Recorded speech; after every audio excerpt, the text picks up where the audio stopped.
Hello everyone! A warm holiday welcome to Super Old Game Saturday. I'm Dolly Finn, a guest tonight with... Captain D-Treg. So good. There you go. I asked, do you want to do the intro on this one? And yes, you did. Welcome back, Dolly Finn. So good to have you. Thank you for a great intro. I think she needed to do the intro on the game we're doing tonight. Tonight we are doing the viewer request for December. That came from Lightverse, but also from her. And she's wanted to do this. She's been practicing this game for a bit of time. Dolly Finn, what are we playing? We are playing Tetris and Dr. Mario, my favorites. Well, Tetris, not so much my favorite, but Dr. Mario, I love it. Yeah, well, we're going to get to that specifically. Because this is Tetris Dr. Mario. It came out on December 30th, 1994 for the Super Nintendo in the US, so it is 30 years old this year. Wow. This version, specifically. We'll get to that in a sec. Came in Europe the next year on July 25th, 1995. Japan did not get this game exactly the way we did, because this is interesting with going through the notes on this one, or going through the research, because you'd think that a lot of cases coming out of Nintendo, and it was Nintendo who published it, and it was Nintendo R&D1 who developed it, and that specifically as far as other stuff they've done, and it does mean there's a connection with the late great Gunpei Yokoi on this one. This game was released in Japan without the Tetris part you're looking at right here. It was always Dr. Mario. In fact, if you're looking on Twitch's window, you're seeing this saying Dr. Mario, not Tetris and Dr. Mario. Actually, Twitch has a rule against allowing you to categorize games that are kind of a collection. At first, like, wait, can I put Tetris and Dr. Mario to talk about this specific release?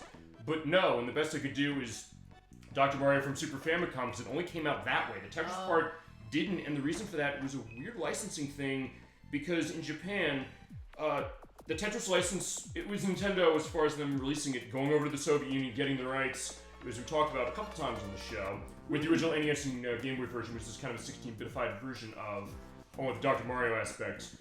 But it was something that for Japan, it was Bulletproof Software had the exclusive rights for Tetris, so because of that, Nintendo, I guess, would have had to do another license for it. Weirdly, even though you think, like, not in Europe and not in the US. Yeah.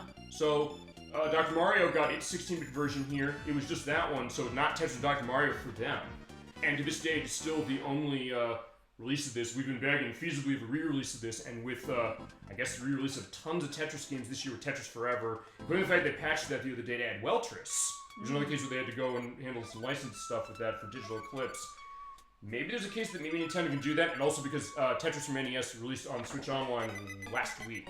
Along with the Game Boy version, which has been there, we played that for the puzzle showcase we saw.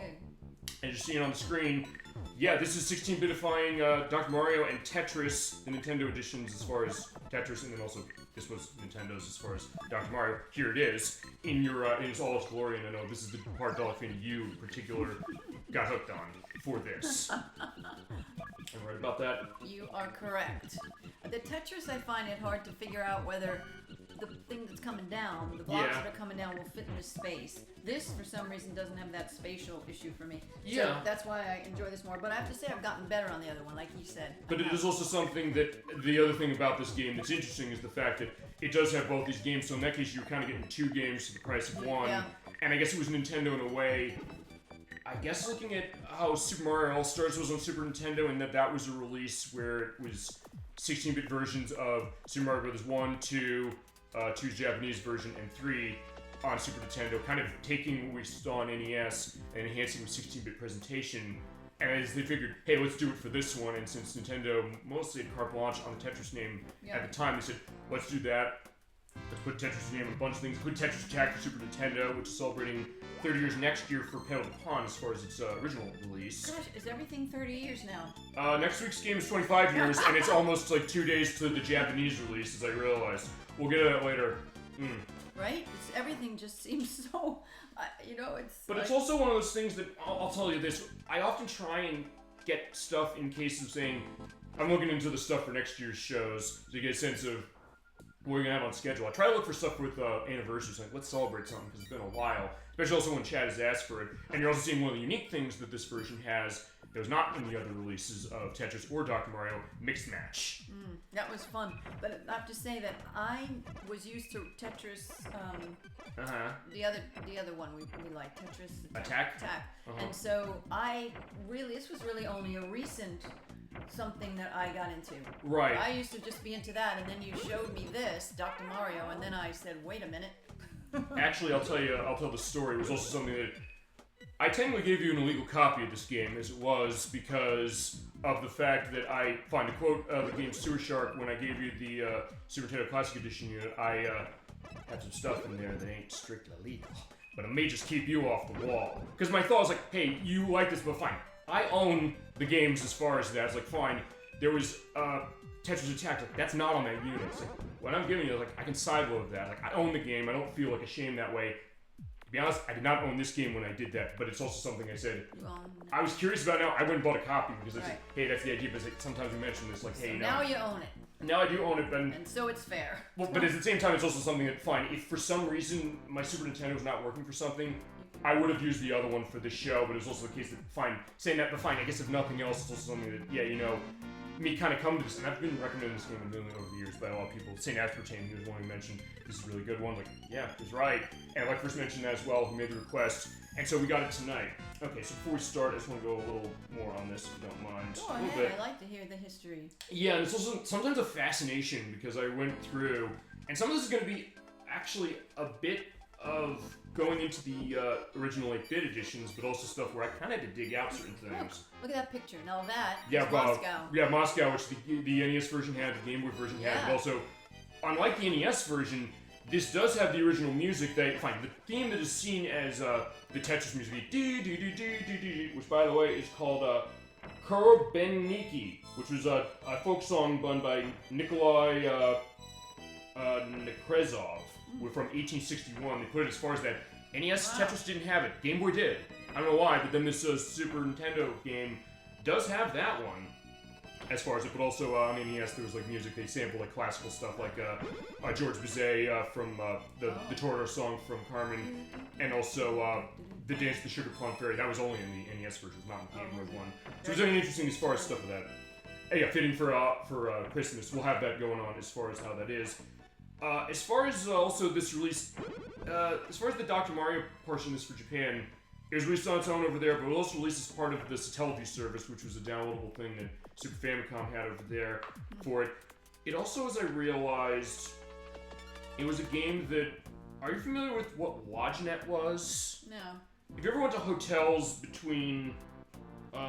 before 2013, sometimes, I used to see this sometimes I'd go, I'd see like a weird Nintendo 64-like controller in there, and you could do like in-room entertainment things. They actually let you kind of play games with that, and they actually did let you play this game, and it was something that, based on how they figured that as they were running that over the years, like 54 million minutes of play of everything they had of stuff from Super Nintendo, GameCube, and Nintendo 64, including the Dr. Mario part of this, which actually, in that way, Dr. Mario for the Super Nintendo here was its only case of it. As you're getting the Yoshi popping up in chat with Gemini96, so good to see you tonight. We're here for Tetris Dr. Mario for Super Nintendo. Get all Finn with me. Hey! So good to see you. It's like, hey, the Yoshi thing, like, he knows as far as how to run the emotes that way. Like, he loves Yoshi as well, as do we. I love Yoshi. Yeah, and the idea, like, for Tetris Attack, yeah, we were playing this 1994 mixture of Tetris and Dr. Mario. We figured out memories flow on Tetris and Dr. Mario, or as far as this one, them on NES and Game Boy as well, as we'll go. And also, I can go into some of this stuff as we go, because the way we're going to handle the show, just to let you know, is we're going to show off each of these games individually, and then we're also going to show off the mixed match mode. So we're going to have our perspective of what it is, and we're going to be doing two-player as far as a bunch of this. I never win, but I will say that I try. I don't know. I mean, you kicked my ass pretty nicely when it came to the puzzle showcase for certain stuff. Like, hey, you know, shared your skills with Puzzle and Dragon. You showed up with Puyo Puyo Tetris 2, Dr. Mario 64, which you played. Which the only reason we played that one was because this is not on Switch Online yet. Maybe somebody will hear us and it's like, yeah, it's going to be on Switch Online next week. I mean, I did that with Donkey Kong Land. All three of those. It would be nice to have those when we did the Donkey Kong Country portable show. Yep. They put them on like less than 2 weeks after. It's like, okay, they heard me. Thank you.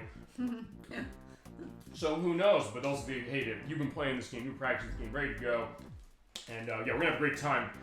And yeah, so I think with that, we can get ourselves started. We're going to do this when I edit this, which, by the way, when the edit's going to happen, I might have it next week.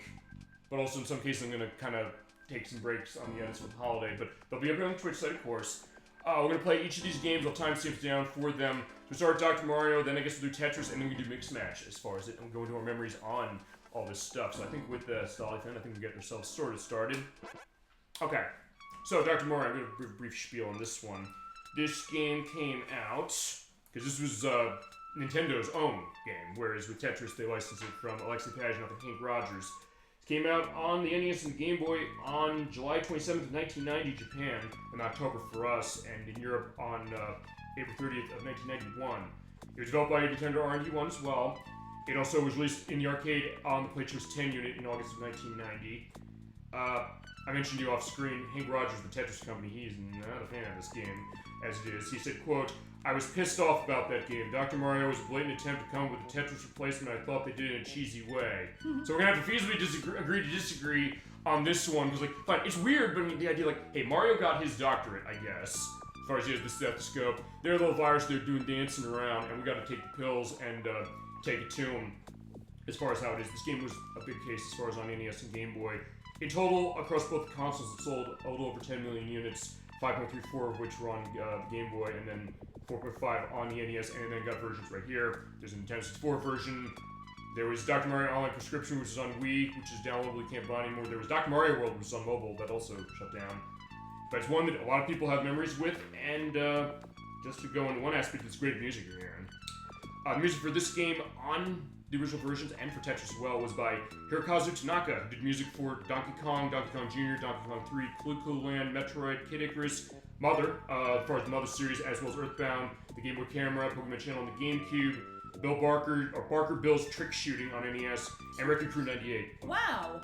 And Fire Emblem on Famicom, and Backgammon on Famicom as well. So he does quite a bit of perspective, and his design consultant was the late great Gunpei Yokoi for sure. And I think with that, I think we can get ourselves started, although one thing I will mention is the music for these new versions, because they remixed those tracks.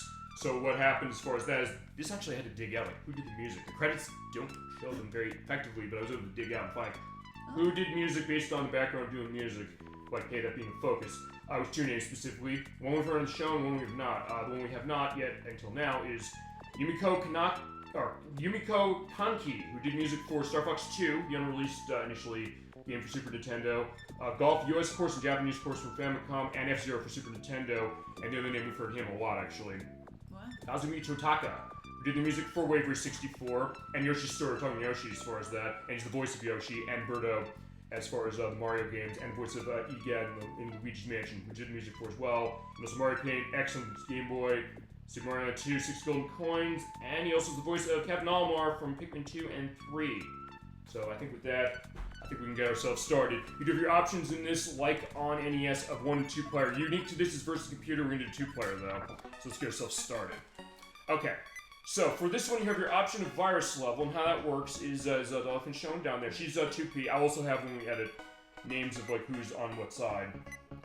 Basically, virus levels, like how many viruses you have to clear, and because of the way this game is set up, you can adjust it so, like, hey, if you were maybe new to the game, you haven't played as much, or whatever that might be, you can kind of start low and kind of get going on that way, or eventually go all the way up to 20. We'll show going up 20 later to show, like, what are we dealing with. Right. So in that case, you can also set it to just specifically yourself. So I'm going to set it to 6. What are you going to set it to?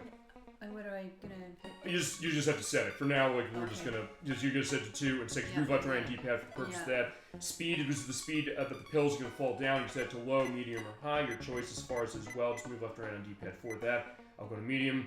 And then music type.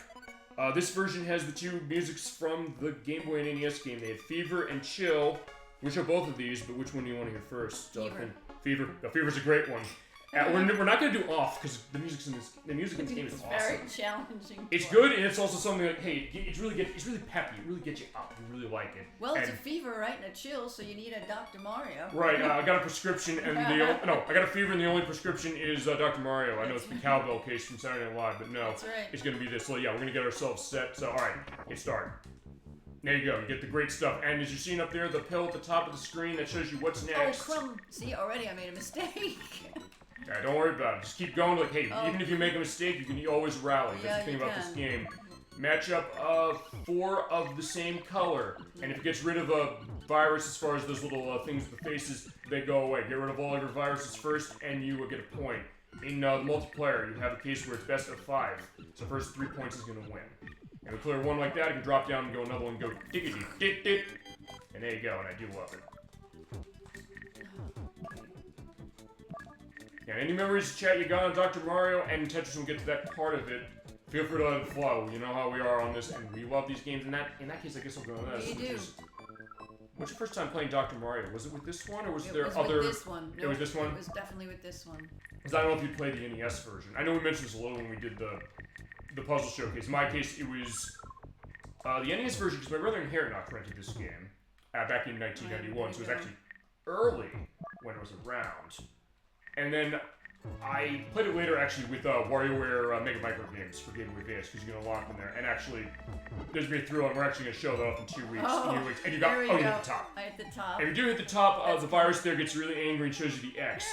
But that's because I lost two right at the beginning. They came out fast out of the deck. Yes, we see it. That sometimes would be a case of it specifically as well. Like, hey, you have to go quickly, and you can also, by the way, clear the viruses out vertically or horizontally.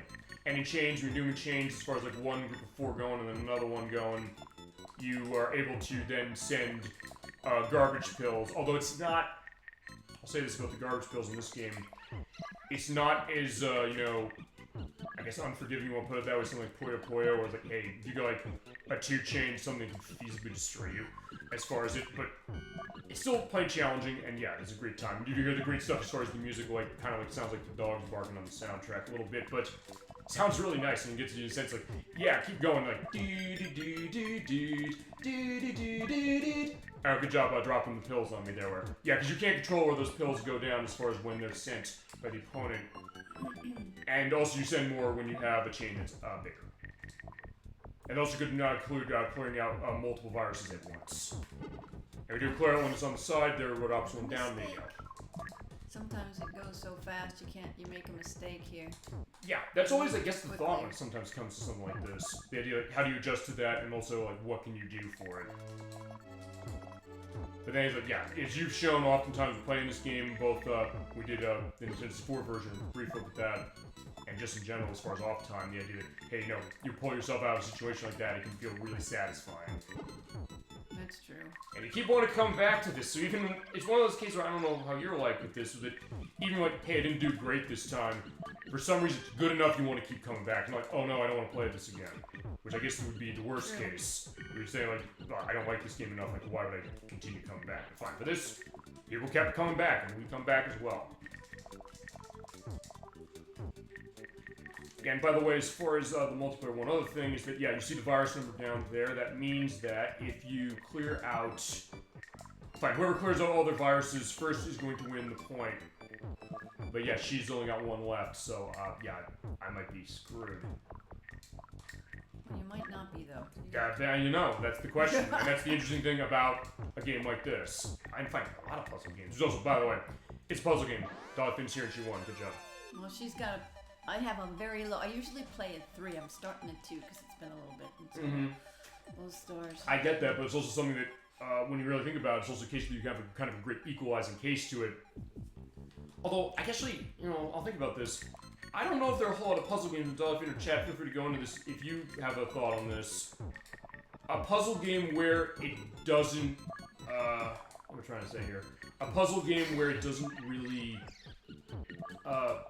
give you a good opportunity to kind of balance it out against somebody who's been playing it for years and somebody's coming with new. Weird enough, I get the sense puzzle games, at least the ones I played, tend to be always really good at that. I guess maybe because they think, well, maybe there's going to be a little bit of a mass appeal or something for that. Ooh, nice. And yeah, it's satisfying to hear that sound. Yeah. And it is different, by the way, for 1 and 2 players. In your case, you get the Alright.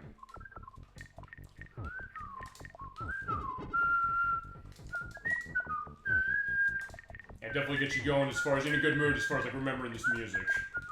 Although I guess you whistling the music from this game? No. I don't know where I know that song from. It just came to mind at the time. Sometimes it does. Actually, Nocturne's mentioned that a couple times. We're saying, hey, you know, for some reason a piece of music will just come to my mind. I can't get it out. Number one, it's like, hey, I gotta have a respect for that. Okay. Yeah. But it's also a case of, hey, you know, getting buried in, that's always the tough part. And since you are at the mercy of the pills you get, Sometimes you have to Or kind of University adjust or yourself when it comes to that, and it's not always easy to do that. But with practice you can, and since you can clear the blocks any way you want, as far as left or right, or up and down, that helps. That was a waste of one block, but it's okay.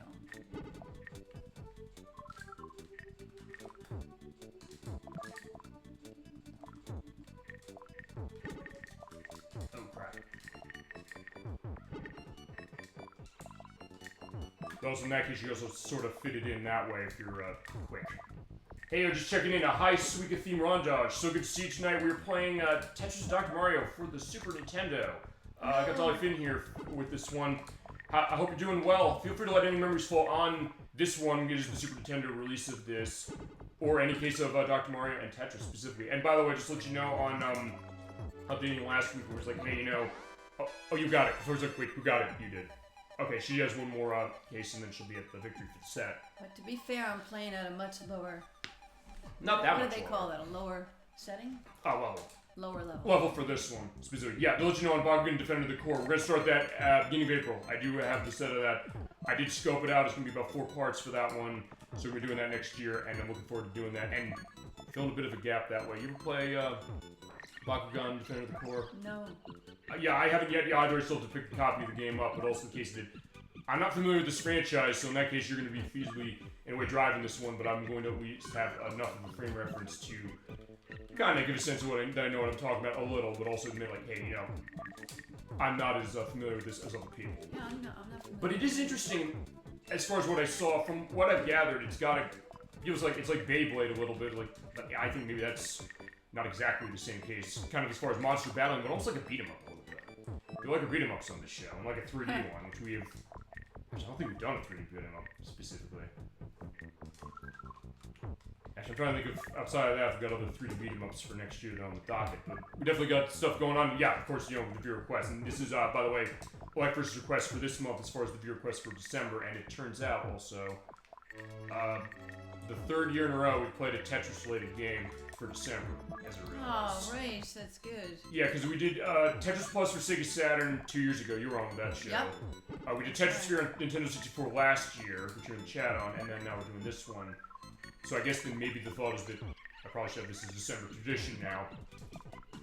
And I guess then, Chad, also your suggestions of what other Tetris-adjacent games you might want to see for the purpose of that, or just in general, that maybe we haven't touched. Or if we have played them before, we could justify a Super Bowl game Saturday second chance on them, which we're going to start for next year, because, yeah, 5 years of the program in January. I'm getting some of this stuff set up and also figuring out what the schedules and stuff of that stuff's looking like. And I was kind of a sense of getting it all ready to go, and liking that case of it specifically. Okay. Alright, so yeah, we're pretty close. And Oh no, you're gonna win. well, I don't know. I mean, I you're think saying so. we'll have to see how that goes. It's getting pretty close. Oh shit. Yeah, I'll read that off just a sec. We'll get to that. I'll get to that in just a second as far as what that perspective is. Okay, so fine. I have to get that there. Oh crap, no.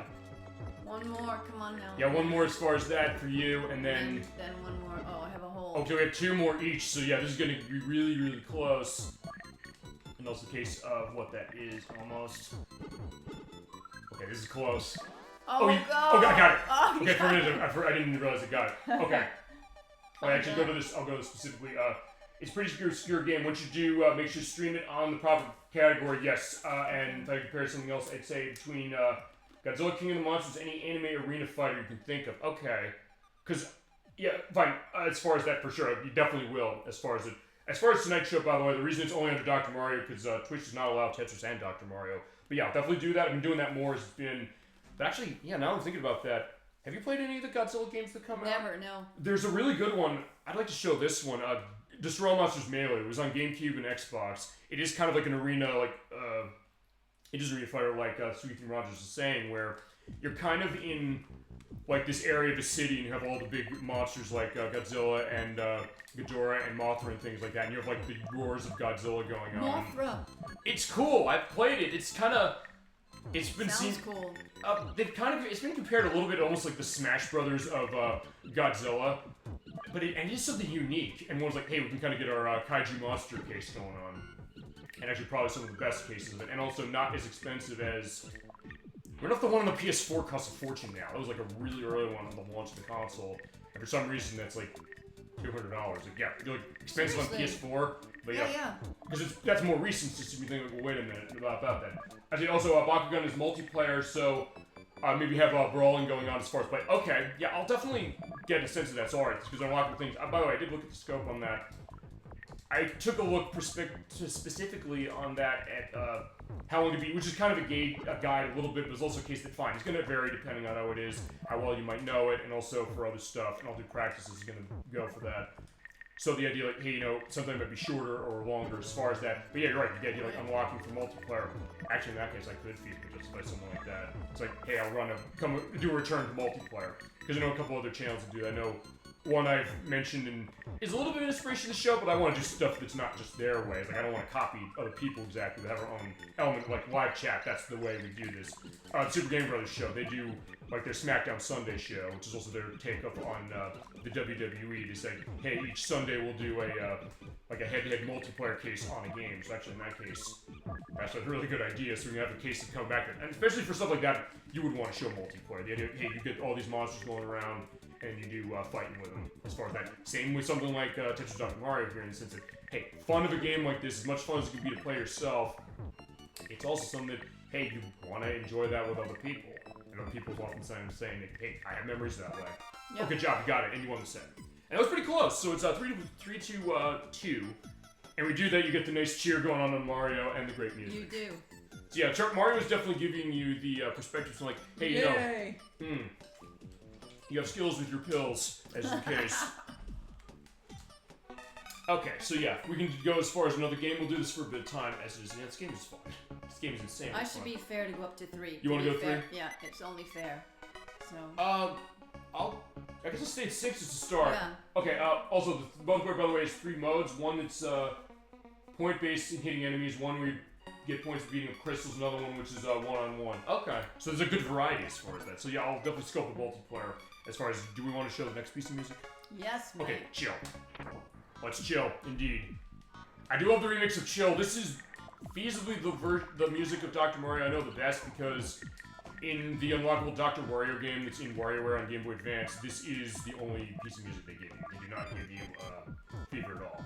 We'll show that next, actually in 2 weeks, because we're doing the GameCube preview disc, but I don't have a working Game Boy Advance, and I realized, wait a second, for that release, it comes with the ability to download demos of WarioWare and actually Dr. Mario. But I have WarioWare and Game Boy Advance, so you know what, I'll just pull the Game Boy Advance first, run through GameCube anyway. So I'll just do it that way. So we'll show the full, a little bit of preview, the full game, and include the Dr. Wario part of it. So it is, so fine, you're seeing this game again in 2 weeks, by the way, as far as how it's turning out. On top of everything else that's going to be in that GameCube preview disc, which there's definitely some nice stuff. And actually, I guess as far as a fighting game, it is another look at Soul Calibur 2, which was shown 3 times in the show before, and I gotta figure when I can do that and how we can do that. Actually, at this point, I'm almost thinking with that one, I think I need to show off all 3 versions, because you ever play Soul Calibur 2? It's well, I don't think about this. It's weapon-based 3D fighting game from Namco. That one in particular, there are 3 versions of it on GameCube, PS2, and Xbox, and each one has a different set of different unique character. In GameCube plays Link from Zelda, on PS2 plays Heihachi from Tekken, and on Xbox you play Spawn, the Tom McFarlane character. So in that case, I think it might be worth showing that. Yeah. By the way, when you play Bakugan, you gotta go for all the characters, because if you want to get the final boss, you gotta play the story twice, which isn't that long. Okay, yes, we will. That's what I mentioned when I said, like, hey, you know how we're doing the scope, and well, I'll do this, because it's fine. As I said, I don't know this game as well as our chat does, but it's also the case that fine. I want to find this out, I want to make sure it's set, which is also why I'm saying fine, I'm waiting until April, just because it said, I want to be set so we can go the whole way. It's like, we'll go the whole way, we're going to go 100% as far as it, because fine, we got some stuff we're doing that with, we got some big stuff we're doing that with next year with Shadow Hearts Covenant, which, we're playing that game most of the year, by the way. Fine, the Crusader 64's been playing that for most of the year, because that's 80 hours. But this one's about 20 from what I saw, so we'll at least have 4 parts of that, but I definitely will have that set, and that's part of, I guess, what the scope is. And same with something like this, like, how are we going to show this, how we show all the modes, just kind of go that way. And good stuff for that, and also gives good variety that way, and that's also the case. Like, I want to come up with a variety case. Like, you know, get the games you want to see, but also showcase, like, you know, we won't always be playing the same game all the time, but it's also a case of, fine, we're going to be dedicated to what we're playing. And we'll go all the way. I'm in a pickle here. And I said, consider my thanks, or our thanks to you for coming by and joining us as far as the show. Yeah. Good stuff, mates. Thank you. I appreciate that for sure. But because I said, that's the idea. You have a lot of choices which you could come by and watch on a Saturday on Twitch. I mean, we're a small show. It's an independent show. I'm not necessarily trying to get millions of people to watch the program, but if a couple people come in, they're like, hey, they like we're doing this, like, I also, in some ways, I guess sometimes maybe get the sense that I want to give people more than I expect a little bit, which is that, hey, when somebody's like, oh, I'm going to play a game, and you're like, and I say, oh, we're going to do it, maybe sometimes people might think, like, wait, is it really serious? Are we really going to do this? And it's like, yeah, I do. And I think that's, I guess, been the case, because fine, I guess, in your case, I know there's games you wanted to see. It's like, let's get these things ready, let's get this ready. I knew you wanted to do this, and you also practice the game a lot, saying, I want to do this stuff as far as Tetris and Dr. Mario. Yeah, let's do it. And also, get these names out there. I mean, because you're saying that as far as Bakugan Defender of the Core is that example, that it's obscure and fine. Part of the reason I didn't play it is because when it came out on October 26th of 2010. I was buying Rock Band 3 on Xbox 360 that day, so it was like, fine. That was where my attention was playing, and like, hey, other people's experiencing, hey, I played this, I love this, and yeah, we can show that. Fine, I can't show Rock Band 3 easily on this show because of license stuff, although, I did have the Rock Band Blitz exclusive look as far as the YouTube site. I somehow did not get copyright stricken on that, even though I thought I was going to, for stuff that was actually not copywritten. I said, like, fine, I gotta pick stuff that's not, which I got, specific. But it was also something like, I thought I was gonna get questioned on, like, Still Alive from Portal, but I didn't. Weirdly enough, I was surprised that was the case. Yeah.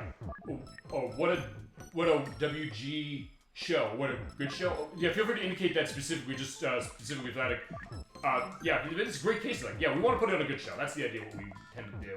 Have a nice relaxing time. Like, hey, you know, might be busy stuff. Fine. I've been busy the past couple weeks. I'm off the next couple weeks, and I'm very happy about that. Yay, me too. There you go. So, and that's in its own way kind of what I've always thought about this, as far as the idea of like, what I want to do. I want to show stuff, people weird shit I got, but it's also the case that with other people, it's like, hey, you have an experience, you have a story to tell a story. We want to hear it, and we know you'll tell it better, the best you can. I wish I had my own show. That would be awesome. Well, yeah, you can, you know. I mean, fine. I guess in this case, maybe. Well, fine. I'm not bringing concentration. Go on this, Emily. No, not bringing mine. Okay, that's good. That also shows exactly how addictive a puzzle game like this is. That's right. You're completely. Well, I said that when I, as I jokingly say, I gave somebody the Harvard lecture on Tetris Attack, saying why this game is awesome, or specifically Pokemon Puzzle League. I said they're playing this game like crazy. I'm explaining this to you, like, but they're totally incensed and focused. Like, it doesn't matter. Like, usually sometimes, like, you're distracted. It's like, no, they're not distracted on this one. It's like this. So that idea of basically saying, hey, you know, we're gonna have this idea. Actually, also one of my favorite games of all time is Yokai Watch on 3DS, which is a masterpiece. You play Yokai Watch? No, but I've heard of it. I have too. It's one of those. It's by level 5. It's the team who made Dark Cloud on PlayStation 2. They also made the Professor Layton game. There's a new one coming out, Professor Layton: Mysterious World of Steam. That's out next year. Shoot. And Yokai Watch is on 3DS, and there's always that question of, are they come back to that? It's kind of got a Pokemon vibe to it, a little bit, and I think it runs on the engine of Pokemon X and Y, at least the first one did. But it definitely differentiates itself a lot more in its unique way, and actually those games go for quite a bit of money now. So if you have Yokai Watch on 3DS, any of them, hold on to those, because they go like $150, $200 now. Yeah, as far as the case of that, it's like, yeah, that's a unique one. I liked what I played of it, but it's one that, yeah, I didn't get it specifically as far as the time, but it's good stuff, and it's a nice one as far as, like, that style. I guess, what have you heard on Yokai Watch? No, I just heard the name of it. Just the name? Yeah. Yeah, it's kind of, from what I remember, because it was demo on 3DS as far as how it was, you're kind of, in a way, doing, like, spectral elements as far as, like, hunting, but also, it's not, fine, I'm not doing a great job of necessarily describing it. It seems like that almost gives a sense like maybe I don't know if diminishing is the right word, in case that fine, not going in as deep as other people played it to death. And I get that idea. Because it is really, really good, and something that, yeah, 3DS definitely had a lot of stuff going on with it that made it so good as far as a lot of unique experiences to it and things that people are sticking to. As far as showing on the show, that's a tech thing. And I'll go to this specifically, which is that fine. The way we do this is fine. I have a capture card specifically, and I have an upscaler specifically. I have the RetroTink 5X, which is out of date specifically, but it's like fine. For the purpose of what it is, it's gotten me great use and it's still working great. And in that case, basically, I take the for this we are running this off Super Nintendo directly, and so basically I take the in this case S-video cables, connecting to that. Upscale it to HDMI, connecting my capture device, have it to TV, and all that stuff to television, and then run as far as the Twitch show for it, and also do the stuff with the audio checks, as Dolphin knows. Anybody's on the show knows, like, hey, audio test, make sure it's all sounding that way. So in that case, yeah, if you do want to do it, I mean, it's obviously about getting the equipment, yes, and getting stuff going as far as it, but it's been an interesting thing this way, where a lot of people have been on the show and joined us as far as it. They often said, like, hey, I never did streaming before, and fine, I just did, like, I just want to show stuff, and I can keep the conversation going, or fine, I'll shut my damn mouth, however you're taking it that way. But just to get a sense that, hey, you know, yeah, they want to do this. They want to say, hey, I have a bunch of games I want to show, like, how do I get myself set up? I help people that way as far as what that is, and kind of figure, like, what are the specifics, but also saying to them, like, what do you want to do? How do you want to differentiate? What I'm doing as far as show, what we're doing this way, might not be the way that you would be best for, and that was really close as far as it. That's the idea. So, I mean, in some ways it's kind of finding your way that way too, which I always am all about.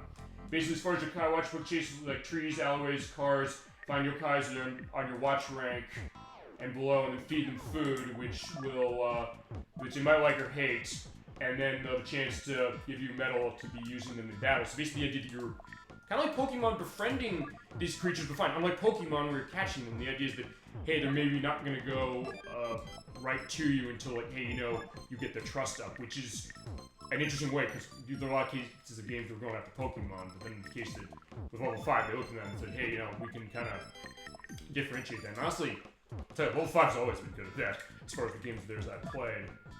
Actually, because I played Dark Cloud on the PlayStation 2, that's one where it's kind of a roguelike as far as the idea that it's randomly generated dungeons, but it's also the case you're picking up stuff to build a town to bring it back to its former glory. And it's kind of like... Dolphin, have I ever mentioned ActRaiser to you? No. It's on Super Nintendo, and there's a remake that's on the modern systems. I think it's on the PC as well. It's like a sort of a hack and slash where you're this, you're kind of like a god this way, and you're kind of coming in as a form of a Valkyrie to protect the town, and then you help build the town out so you can drive the evil away. Okay. It also has amazing music by Yuzo Koshiro, did the music for Streets of Rage, and actually Shenmue, who's playing next week, as far as it's beautiful, and especially for something early in Super Nintendo's life, the idea that it's this interesting mix of a real-time strategy game and kind of a platforming, kind of hack and slash a little bit. And I do love that music. It's very beautiful music as far as how it is, too. Darn. Oh, shit. I was like, yeah, I missed that as well. Even like the first town, you go the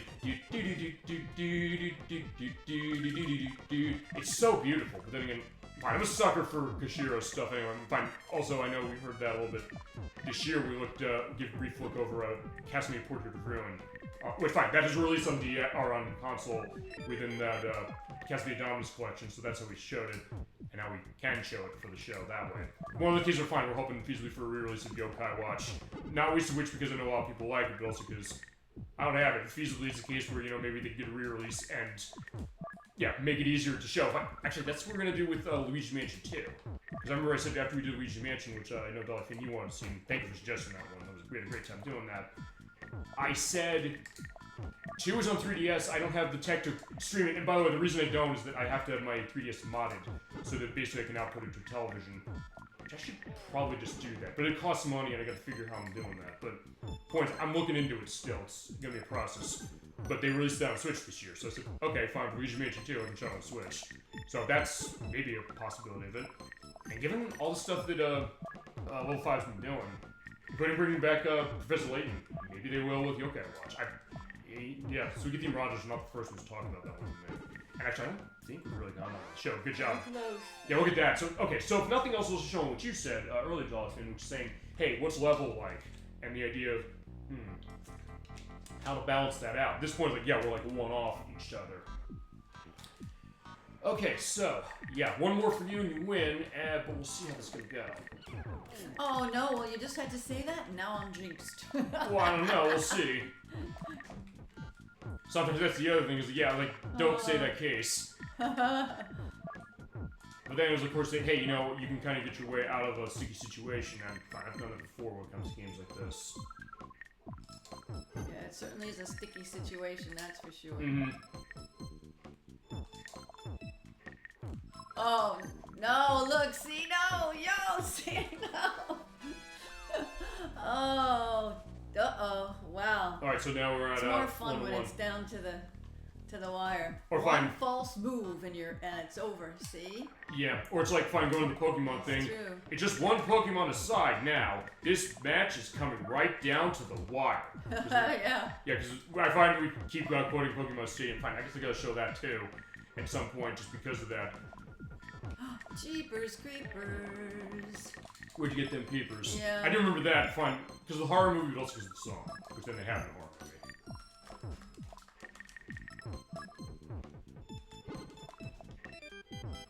movie. Jeepers, see here, one of these things. See now, when I play at the higher level, that happens to me. Because by the way, the level, what it does is basically gives you more, the higher it is, you get more viruses running. Specifically, the speed is basically just how fast they drop out of the top. That Pokemon Stadium announcer, yeah, Eradicate only saved me there. Yeah, and it is, actually the announcer is, the announcer, Stadium 1 and 2. Yeah. It is the announcer from, like, whenever they have, like, the, you know, the stadium fight things in the anime. Yeah. Eradicate's also like, oh, it's Eradicate! Yeah, we should show that all the fun. With that one, I do have it on Nintendo 64 and I do have the transfer pack. That's how we're playing it, because on the Switch it does not have usage of that, which is a damn shame. But fine, I still have it that way, so it's like, hey, we can show it that way as well. That's one I was like, I gotta figure out how to scope that, though. Because I know there's gonna be a lot of stuff. As far as that one, I don't know how far I necessarily would go, because, fine, because if I was gonna go the whole way, it'd be a question like, do you get the Amnesia Psyduck, which means you have to register all 150 Pokemon throughout all the battles. And actually, I've never done that, though the one thing I would do that would be part of that, I would show off Surfing Pikachu. Because I do have Pokemon Yellow version as far as the Game Boy game would be using for that. So at that point, it's like, we should show that one. And I'll tie that, but actually, ignore it. I remember now, like, hey, when we do that, I'm tying in whenever we do Pokemon Generation 1, because I have Yellow version, so what we'll do is we'll play that. We take the team that we played through in the game into Pokemon Stadium, and then I unlock Surfing Pikachu from there. Oh shit! You got it. You won. Alright, so there you go. That is 2-1 so far? I don't know. I think so, because you brought the two. Fine. You got the. Actually, wait a second. Well, Actually, you've got all sets so far, I think. No. You got. I didn't. No, you got 2 sets. You got the first set, you got this one, and I got the one in the middle. Okay, so yeah, it's been very close. Alright. We got more stuff as far as that, so okay. I'm gonna go up. I think it's probably fair that way. 3 is challenging me right now. Okay, so what do you want to do? You want Fever, Chill, down? What's your choice? Fever? Alright, we're going back to Fever. Basically, you alternate off. There is a strategy here. There is, yeah. You want to talk about that? Well, Or what from your you experience? have to try to find what one of those is going to match up with another one. So it's going to have to go down to it, right? So it's going to fall down to another one. Mm-hmm. The one that you're... See, so if I'm going to line up my reds, I also have to make sure I'm lining up when they do fall down, they're going to hit the piece that breaks off is going to go down and help the one below it. Yep. Exactly. So you can't just put it anywhere. You have to try to really organize it so it's going to help clear the other ones too. Yeah, and sometimes it's hard to do that in the sense. It is hard. Well, it's also the other reason I would say that too is because fine, you're at the mercy of the pieces here, and this is not like You don't know what's coming down the pike, so to speak. right, but it's also something that fine. Sometimes the idea is that you might have to make do with something like, hey, I got that yellow and blue there. Yeah. The case that fine, I can't put that specifically that way, but I might set it up for something else later. Even though like fine, I'm blocking that way there. But it's like, well, I don't have a choice, number one, right now, but then the case like, fine, sometimes, I'll tell you, it's kind of this might seem weird to put it this way, it's almost like a risk assessment, in the sense of, hey, where can you afford to put it at the time, and then say that, okay, fine, then it can feasibly help out. Like, fine, I clear those reds, and then at that point, I have the blue there, because I basically have that center that, fine, there's a blue there, but there's a red down there, so I clear that, it'll drop down, so at that point I can say, okay, that makes sense to set it up. So you're right, for a game that is easy to pick up, and oftentimes it's the idea of a lot of puzzle games, the idea of easy to learn, hard to master, what does that necessarily mean? So definitely did a very good job as you get used to it, I think as you get used to it, you can start thinking about not only looking at what you're doing, but trying to help yourself by the next block, the next virus down. Sure. I mean, and it's going to be different based on puzzle games. Fine, we played Tetris Attack for the show, and we have recently come back to that one. But also for that one, because of the way the game plays, it's a bit different about how you're going to plan something. Because in that case, the blocks are coming from below as opposed to from top on this one. So you're right. The how do you adjust to that? And since Dolphin, you're kind of a puzzle game maven as far as the show is, because you've been in most of the puzzle game plays we've done. Sometimes, fine, you've seen a lot of games like this through the years, I would imagine. So at that point, saying, A, what are the ones to get your hooks in, and then also the case like when you're in one like this, what do you need to succeed? See, just like there, I had to hit the blue, and then I had to hit the.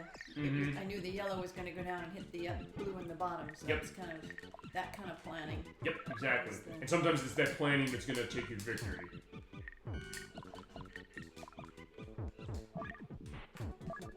And you were close. I know, but Also, sometimes the difficult thing is like, hey, you don't get that one piece you need. And also the case that sometimes, because of other things, like, hey, I've oftentimes gotten cases where I'll be buried in. So, like, fine, you have to then bury yourself out. Well, last time. There you go. Good job. I got buried that one time. I couldn't get two of them out. Yeah, so in some ways, it's, I'll tell you this. I like Tetris, as we're going to see a little later. This is a case where, it's all about, not hitting the top, but that's not always the thing you have to be worried about in this game, which is because you send the bombs down and then we're in trouble. Sure. Yeah, I get that, absolutely.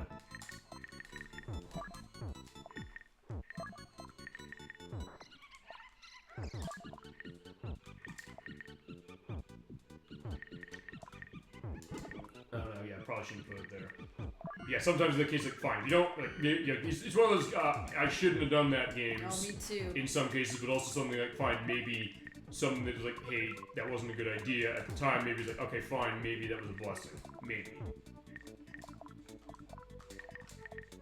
Sometimes sliding through, because you can sometimes slide them right down. Oh, there we go.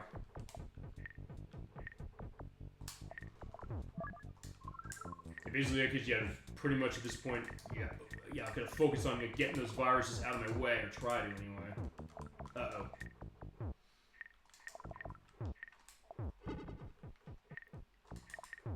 Uh-oh, crap. At the top. Oh, wow, okay.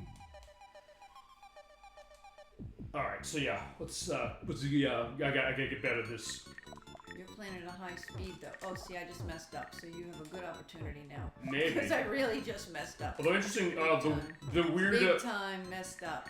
The weird dichotomy, though, on the show is sometimes I've said this, like, hey, I'll show struggles with puzzle games a lot on the show for some reason, even if it's ones I kind of sort of know.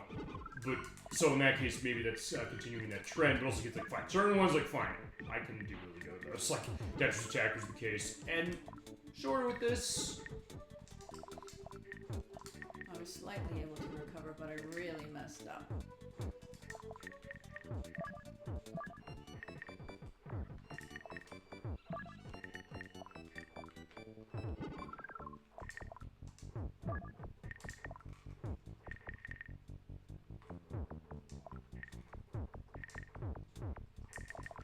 I was like, no, I don't want to put it over there. At first I looked and said, wait, yeah, no. I shouldn't have put that one there because I definitely wasn't a good plan. You don't want to put that there.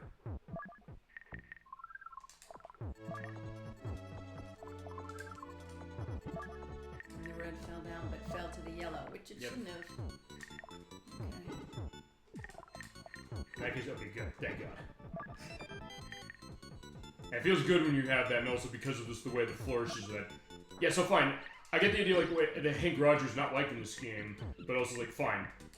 I think there are a lot of people who are going to beg to differ as far as it specifically, because at that point, it's like, fine, you know what, I'm totally, like, yeah, there's all these interesting things to it. Although, I guess it's interesting, it's fine, fine. His one thing as far as Tetris, I mentioned this when we played it, which was he initially said like, hey, he wished he didn't give the license to Nintendo on this because he thought it was going to get lost in the shuffle, which I don't think it really did. And fine, I guess he was concerned like, hey, this game's great, but people are not going to play it.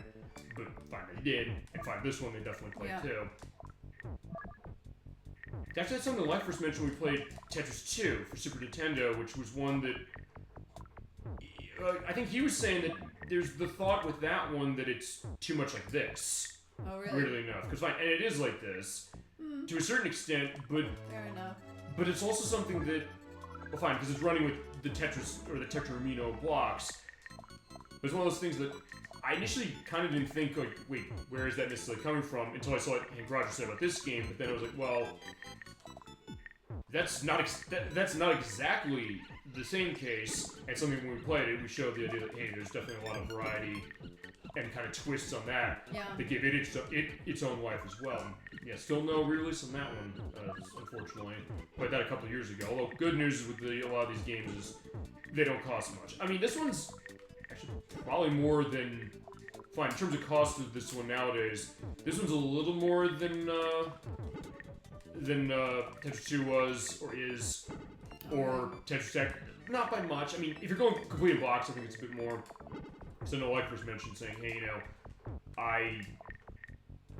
what did he say? He said it costs some money. It's like I'm glad I have it because I think he might have it in a box. I don't know if that's right or not, but in that case, it might cost a little more that way. But this game did sell well, so it's not like, hey, you know, there's not copies of one. Yeah, so that was the weird thing because I was trying to figure like, what are the sales figures on this game? Because with early games, sometimes it's hard to tell what they are.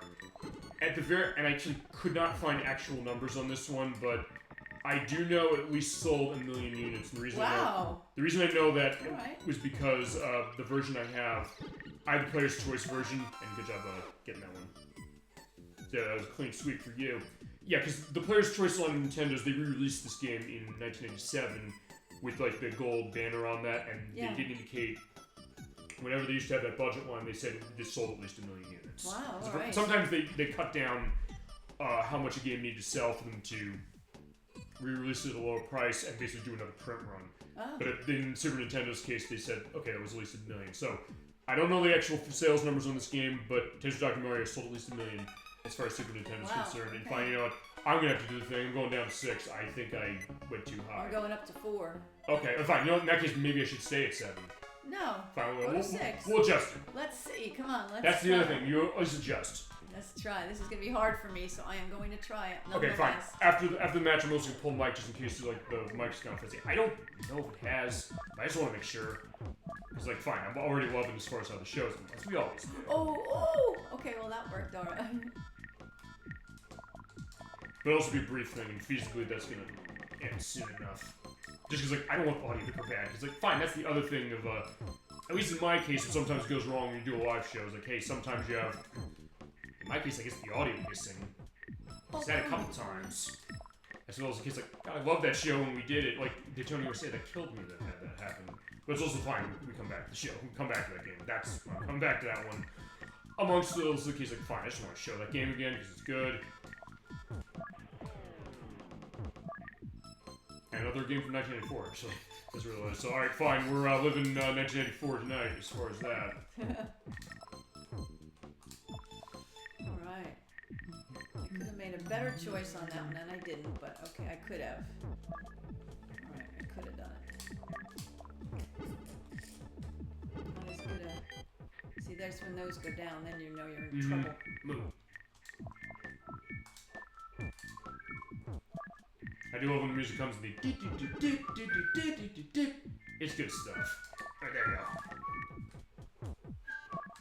And it is this kind of music, especially this track, I do remember it a lot. Well, actually with, because I didn't really know much as far as, Fever, as far as the music, because of that, version of this in, WarioWare. I actually didn't, when we played, what was it? It was when we played Super Smash Bros. Melee on the GameCube, where you can unlock Fever's piece of music for the fights. At first I thought, wait a second, there's like a remix of, what was it? Of like the Hammer Brothers theme from Super Mario Bros. 3. It was like, wait, no, this game's something else, so it's not that.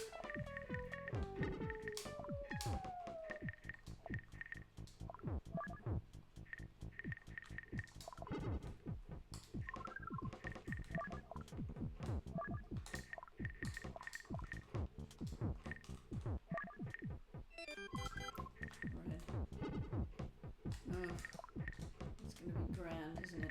Mm-hmm. Although, say This this... will be grand. Well, fine, this plays already, that's for sure. I got it. Oh, you got it. Okay, that being said, I'm gonna do a quick mic pull. We'll be back in just a sec.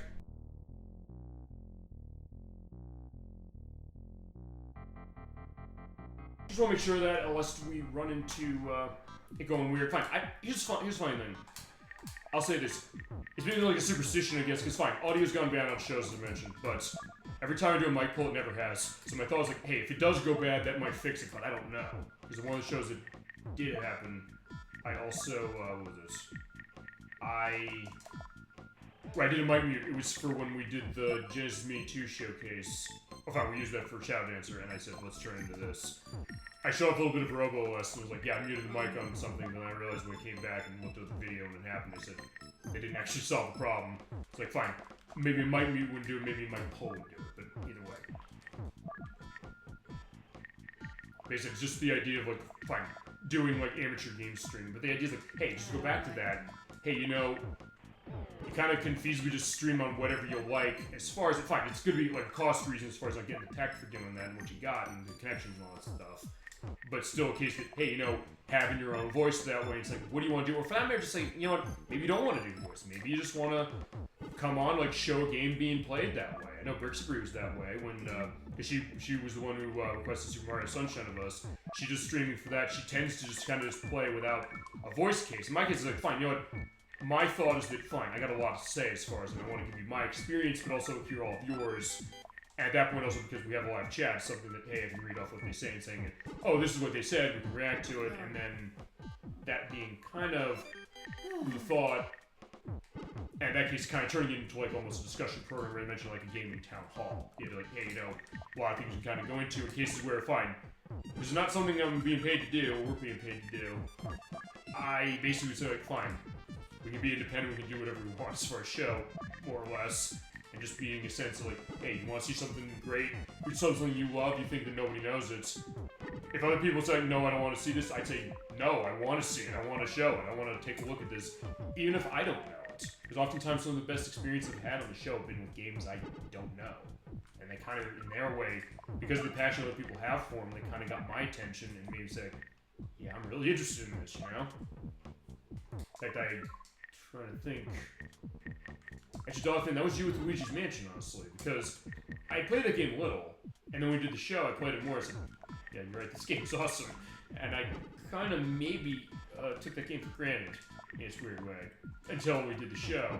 So in that case, it kind of was that realization, so look at the wide world of gaming out there, and then kind of telling your story of gaming. Because fine, my story is not going to be the same as Chat's story, or Dolphin's story, or Super King Rondo's story, or Gemini 96's story. So in that case, giving that idea, you know? And fine, same with you, Dolphin. That's why I always ask the question, like, why do I always ask, have you played insert game name here? For that very reason, saying, like, hey, that idea, but then you're saying, hey, this reminds me of something else. Like, oh yeah, it's something I had not necessarily remembered, or my experience of that is not as much. That's right. Oh, come on now, don't drop them on me. This is getting close. Oh no, you're gonna beat me. There's no way. I've got too many, and I've got them too many blocked up here. That's the problem. Don't know. It's getting close. Oh no. Yeah. See. Okay, still was close though. Yeah, when I go to 4, I don't do as well, but I wanted to push myself a little bit. Right, and I would push myself showing off 20. Although, fine, I could also show 20 as far as a solo play, but fine, show what 20 is. Because fine, if Doggy, you brilliantly described really, above anything else, I think really the strategy of how Dr. Mario tends to work. And oftentimes, of like people who play this game competitively, that's been reflected of what I've seen of them doing that. But everything she said about that applies tenfold to when you have it at 20, and at that point, oh no, every bit of space is going to count. Pretty much the whole screen is going to be filled with viruses. So at that point, you got a sense of like where am I going to clear stuff, and it can be fascinating to see the game played that way. You gotta be good. Yes, you do. Blue and red. No. This is starting to go fast for me now. So this is the. Okay.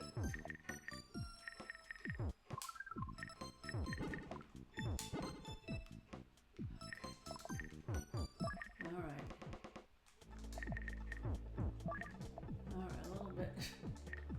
Yeah, just a little bit like the, that's the Supertramp song? Oh, crumb. I have a link, by the way, in the link list to that, just because, like, fine. When Tetris Dr. Mario plays, we're gonna talk about Supertramp. Super Game Saturday, that's what. Actually, I think this is the first Supertramp reference we've had on the show. Shit. You think I would've... Oh, actually, no. I think I might have referenced it once other time before. Fine, it's also the case of fine, it's also like a stream of consciousness, like, hey, I'm thinking of this, and it comes up like, hey, I'm thinking of a song. Fine, you and I were singing Take It Easy when we did Mr. Driller. Take it easy, right? Yeah, also because, like, yeah, fighting through, you know, the story mode on that one when we did that, which, that was a great time we had. Another great puzzle game showcase, and one that was, fine, that version, fine, I played Mr. Driller before, but that version kind of, that was requested, me kind of discovering that and said, hey, let's play with a fishing rod.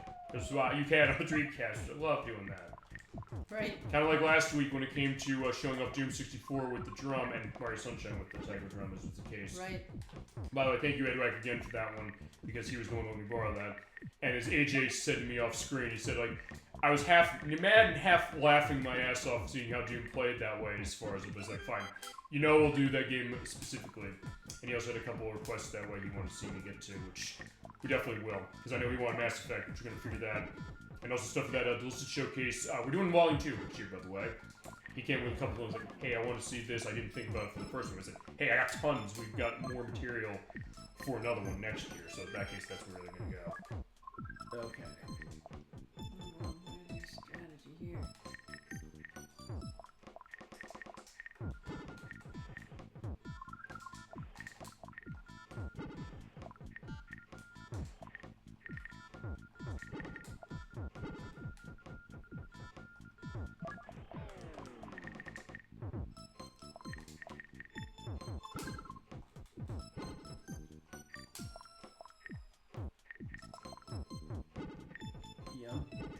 Getting dug in, I gotta be careful. Oh shit.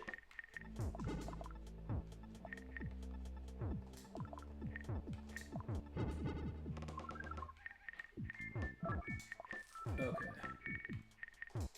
We got it, good job. Alright, so there we go. So yeah, we're pretty good as far as how that is. Alright. Yeah. At least I feel like I have one game, because I... Sure. Though you have been winning feasibly as far as overall, based upon the sets. And of course also when I did bad there. That was bad. Also, I will say, when we get to the end of each game, I also have like a record thing when I edit saying, hey, how many sets won. Although, fine. This is going to be the one I know you're going to be doing really well with, because this is the one that you like attach to the most. Of the ones here. Like the best? Yeah, that. Sure. But I get that. And fine, that's, I guess, the other thing, which is that, fine. Talking about experiences of games we have, the idea of certain things, what attracts you to one type of game and what doesn't. Because I know you said when it comes to puzzle games, the idea that oftentimes you like the idea that they can be kind of straight to the point, but then also the case of when's cases where they might not be, or even when they are, when there are other ones like, look, you have a choice, feasibly, which would you rather play? And fine, even as far as saying on Tetris Normal, fine, we even talked about this with Tetris Attack, saying like, we like it better than we like Tetris Attack better than we like Tetris. Like, yeah, you know, I agree with that, but I still like the other one, but still that idea, like, what is about the one that kind of makes you want to play that more, given everything, although fine. 40 years of Tetris, so the case that there's that legacy that way, but also the case that fine, what are different versions. I'm going to probe that, by the way, when we get to the Tetris portion of the show tonight. Because it's honestly a question, the more I've thought about it, in fact, actually, Dolphin, was you kind of spearheaded that when we were doing some of the practice of this a couple weeks ago before the Delisted show, because I was like, you're saying, hey, you weren't necessarily feeling the Tetris in this, but I was saying that we played a couple of them for the puzzle showcase before, so I said, what were the other ones that kind of got you in for certain reasons? And it kind of, that was a brilliant thing we're going to go into that, I think, because it's worth going into. Also, we go into Guts of Gaming on the show, that's also feasibly one of the taglines, along with we play on the show, I swear to God, and fine, and then I guess we always reference, or I always reference the And Any Random Night from Chicago. That just keeps happening that way, but in this case I'm forcing it. And that was thanks to Tara Duraga that I started doing that. Which on some point Nocturne said she wants to do a full play. I was like, okay. She's like, I'll take the bullet on that. I was like, okay. Oh, really? You ever played the Tara Duraga? No. Have I shown you that? I don't know. I don't think so.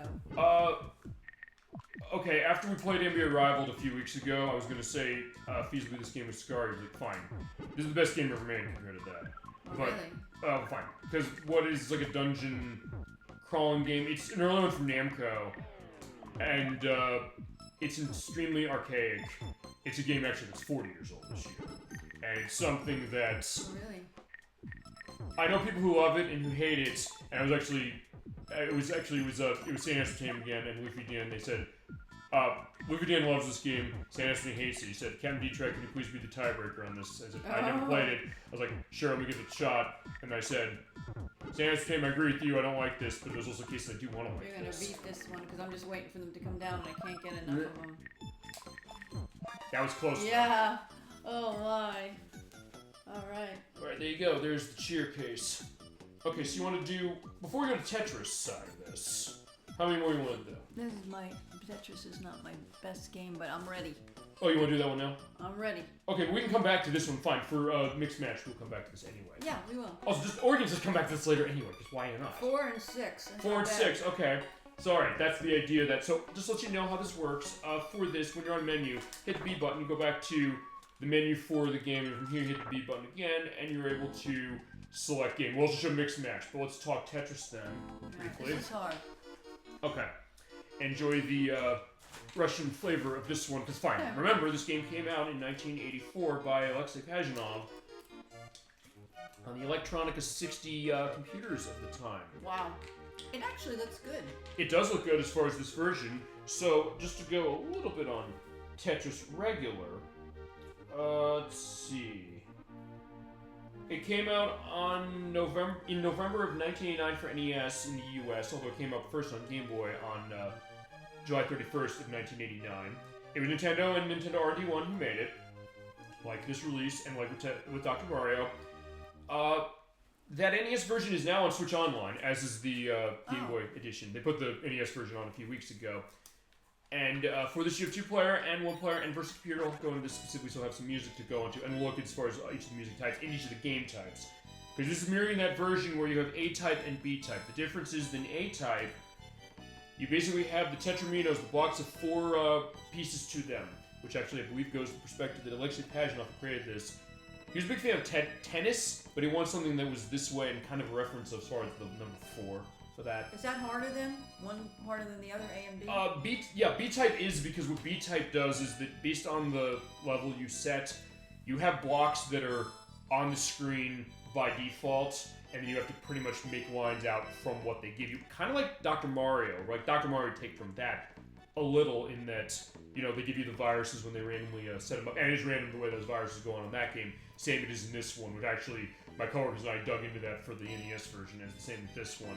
So B-type is a little harder, but also the idea is that, like with Dr. Mario, you can adjust it for the purposes, and also, unlike this game on NES, there is head-to-head multiplayer for this fight. There's multiplayer on NES as far as Nintendo's version, but it's more about getting points. Although, in the code of that NES game, there is a versus competitive version of the game that is not completed. So it's in the cartridge, and people found this as far as when they looked into it, as far as also the idea of like, how's this game go? It comes insanely fast to play after level 29, feasibly, which people were able to crack that. Also the idea like, how do they randomize the pieces appearing, which they actually used. I dug into actually aspects of the code on this one, which is kind of an interesting one, where they're saying they just used a random number generator for that one.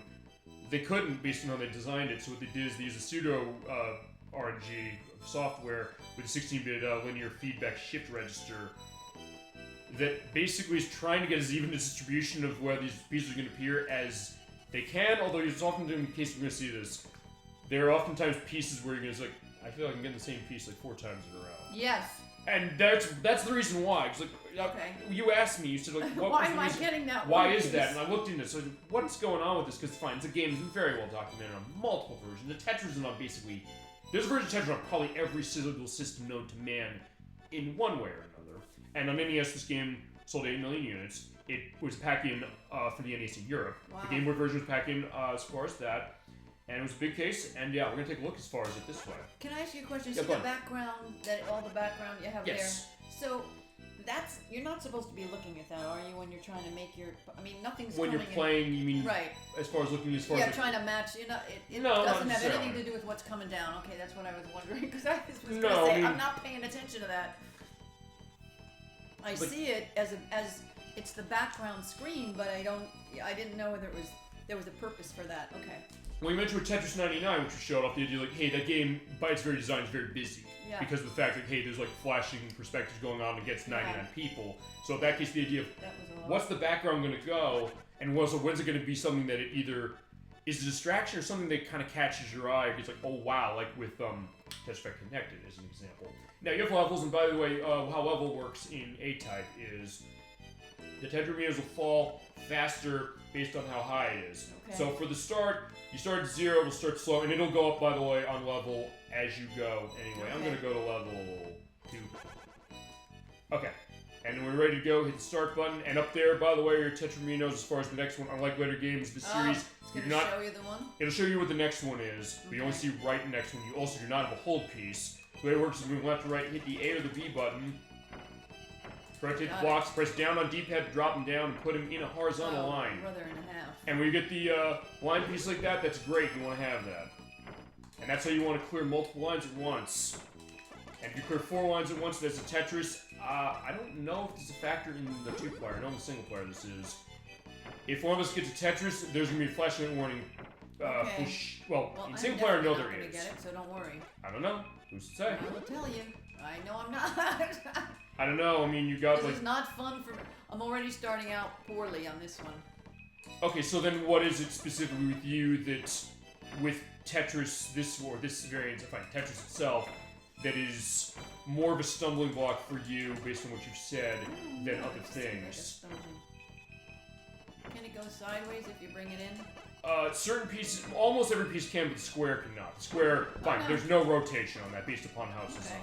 Gotcha. But it's also something that, yeah, I mean, we can also talk about that, as I mentioned, because you brilliantly said, as I mentioned, off screen, as far as this, the idea that, hey, Tetrisphere Connect, do something like, wow, that's so beautiful looking at that. Something like Tetris 99 is so busy and fast and frenetic. But then, like this is pretty basic as far as the idea of what Tetris is, but the case that even still, that something that doesn't necessarily get you, or for that matter, Tetris Plus, because you were on, we played that for Sega Saturn, where that one was like the Egyptian, world view, or world faring view to itself a little bit. So maybe sometimes that presentation can kind of do it, which I guess is also the reason why, like, hey, if there's multiple versions of this we can show. At some point I want to get and show Tetris Forever, which is the one that came out recently, that collection that's by Digital Eclipse, which is, from my No, understanding, I amazing. wanted to give that darn tootin'. Right, damn. I would have gotten a little something there at least. Oh, see, look, I'm gonna get. Ah! I'm up at the top. It's no way. Oh, right, because it is. Yay! Oh, I forgot, because we are doing multiplayer case of this. I'm giving you garbage line. Shit, I forgot about that. Well, that's alright then. And I think, this I think is best of 3, I think? Or best of 3, I think. Fine, we'll see. It's fine. We'll see. To be fair, You will win. I will trust you. You will win. to be fair, Dolphin will say this, when it comes to this version of Tetris, I honestly have not played the Tetris side as much as Dr. Mario, to be honest, so I can say this, Okay. you can say, like, hey, I'm not big on this all you want, like, fine, maybe I'm reflecting that based on my prep for this game Yeah. to an extent, although fine, I played Tetris on a bunch of different things. Actually, I guess, then what's your experience with normal Tetris? Was the first time you played it? Was it this one? Was it Game It Boy? was Was this it one. I NES? think it was this one. Was it maybe somewhere else? I mean, first time I played it was, one of my cousins had the Game Boy, and so I played that one. And then the first one I owned was in the Microsoft Entertainment Pack for the PC. They had a version of Tetris, and like Spazinoff did work at Microsoft for a period, and he made stuff like Pandora's Box, and he made Hexic HD, which is on 360, which actually is packed into the console.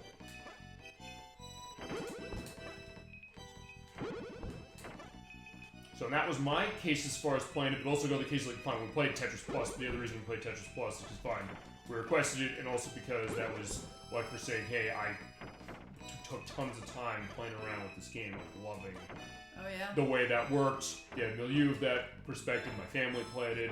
As far as that, sometimes get like some of those connections that way with a game like that. And honestly, a lot of times with puzzle games, it seems like that's also something that those are the kind of games that also can really get a crowd. I've noticed in their weird way. And in some way, like you said, the idea that, hey, sometimes the idea that it can be really straight to the point, the idea that that can be very appealing to people. Like, fine, even with a game like this, like, whether you're good at it or not, and I'm not great at Tetris either, as far as being really good at it. It's something that kind of maybe, I guess, levels the playing field on its own way, and this is fine. It's basically just, you get pieces and put them in the lines. Yeah. So it's simple to understand, and in the case of, like, with a lot of other puzzle games, like, then how do you put them in the line? That's really, I guess, above anything else, what that's going to look like. And also because this is a more simple one compared to some of the later ones, that's going to be the idea. By the way, potential flashlight warning now on this. Yeah, oh, wow. There is a flat. It is a real flat. Okay, so it isn't two-player. It's not a mixed match. Uh-oh. Fine, okay, fine. I screwed her specifically by getting that. You did. Which is the idea that, fine, NES didn't have this. Fine, it did have this, but it's in the code, and they didn't use it. Which actually I did not know. So that's also the other reason I'll do the deep digging. Better at this, I have to say. I did get a little bit better. I mean, sometimes that's the idea. Not great, but better. Sometimes that's the idea, when you realize, hey, you're doing better in a game. I think we talked about this a couple weeks ago, saying, hey, considering you're not huge on fighting games, and maybe it's also... I mean, I lost, but I did better. Uh-huh. I think I did better. Okay, fine, it's best of 5 again, you have to spell it, win with the coin. Gotcha. Because, like, fine, you said, like, the idea, like, hey, you know, the idea of, like, what makes you kind of want to come back to a game or try to get better at it, and also when do you realize you're getting better. Well, I don't know. And sometimes certain genres are maybe more conductive to that than others. And fine, also the idea, like, how much of a time commitment do you want to necessarily put in something? And also, for that matter, I guess, when is the case you're willing to put in a massive time commitment? Sometimes you might want to do that because you like something so much. Yeah. Like with Dr. Mario. So you played Dr. Mario like crazy compared to this, that same with me, as far as in this release. So in that case, you're saying, like, fine, I'll put in tons and tons and tons of time to really understand that when you're great at it. So it's maybe some of that case, like, what gets you for a game of any kind. It makes you say, like, oh yeah, that's it. That flashlight warning. Yeah. It's not the worst thing in the world, but like enough of one, like I'll give a sense when I edit all these and put that in. Fine, I know it's coming as far as I can sort of say, so I give a verbal indication. Like I said, it's not bad enough that I potentially kill my audience, although fine, it's fine. I guess watching a show like this is a risk anyway, as far as anything, but it's also the case that fine, when I know it's bad enough and I don't have those sensitivities, and I'm like, it's a bit, and I'm like, ooh, I better indicate that. And also, by the way, when we get to this, I'm gonna go up a higher level, because I clearly need to, just because...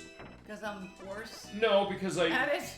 No, because, like, fine, I'm giving you garbage lines for this, and you're not getting me any that way. Which, okay, fine, because actually this is the first... Okay, fine, aside from Tetris 99... Oh, no, and Grandmaster.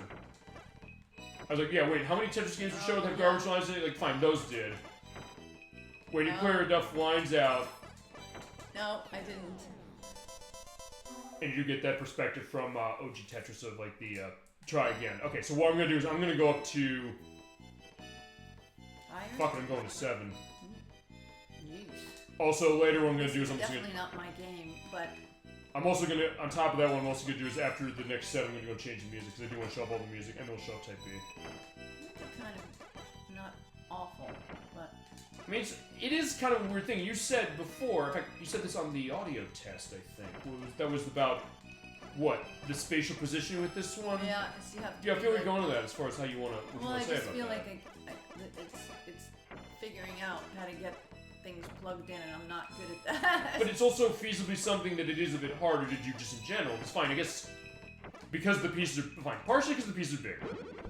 But also, I guess because, well, unlike Dr. Mario, you find you have more you have to manage, but also something that, fine, you have, the way this game's designed, you kind of have to think that through more than maybe you would in Dr. Mario, you know? Fine, fine, certain games, you don't need to care about that much. True. In fact, honestly, I mean, even like something like Tetris Attack. Tetris Attack is a case where, fine, you're not caring about the fact there's like lines coming out of the bottom as far as like the clearance that way. You only have to clear up now, why 3. didn't that pop in there? That would make sense to me that would have gone in there. I thought that would have gone there. That's odd to me. I wouldn't have thought that would have happened. I can also picture as far as what that is looking back, because I'm gonna probably like looking back on the playback, see like what that looks like. Huh. Because I would have thought that would have been actually like that. Interesting. You know, whoop, that does mean that those go on. Although, actually, weird enough, the garbage lines can actually be beneficial in a way, because, like, hey, you know, it means they're always going to come straight. So if you have, like, a line piece, she was like, oh, by the way, you can just get rid of that, and like, drop that down, get an easy Tetris clearage. Huh. There's one that I really thought was going to fit in there. Mm-hmm. Okay. Well, it didn't. No, but it's the not... The main thing is it didn't. Well, it's not easy, you're right. So, in this weird way, I mean, that's, I guess, kind of was my take with Tetris. It is, in its way, a harder game, even though it is something that you can easily pick it up. Fine, because you understand, like, the idea of what it is. Just the idea, like, how do you do that? And sometimes the question of, like, hey, you know, then, like, there, for example, those lines came up as far as that. So, in that case, you have, it is your opening that way. And those are kind of keeping consistent that way. Although, actually, I'll say this elephant as far as the puzzle games I've known that we've played on the show that I know you've shown the skill of yourself, in some cases better than me, would be actually Puyo Puyo. That was one we showed up, Kirby's Avalanche and Puyo Puyo Tetris 2. You definitely had skill in that one. Oh. And then also Puzzle Dragons, Tetris Attack, Dr. Mario. There's something else we played that Puzzle Dragons. Oh, right, Kirby's Star Sector. That was another one where you kind of had that perspective going on. So yeah, sometimes they do, hey, it's gonna be, I guess, maybe just your personal perspective. And fine, also Yoshi as well. That was another one you showed a lot of skill for that one as well. Yoshi did that in the show. And actually, I do owe Electrus Yoshi's Cookie. So, you ever play that?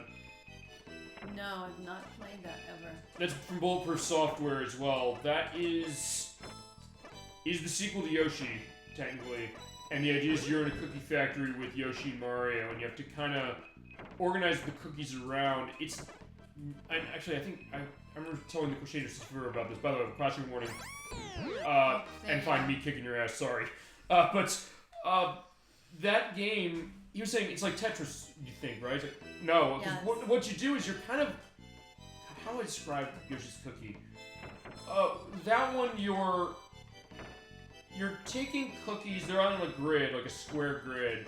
And kind of moving them up and down, you have to kind of get them in or match up with the symbols of the cookies are, because there's different types. Yeah. And clear them out as far as like on the square. And they kind of, the blocks in that game, that's the interesting thing, or find the cookies.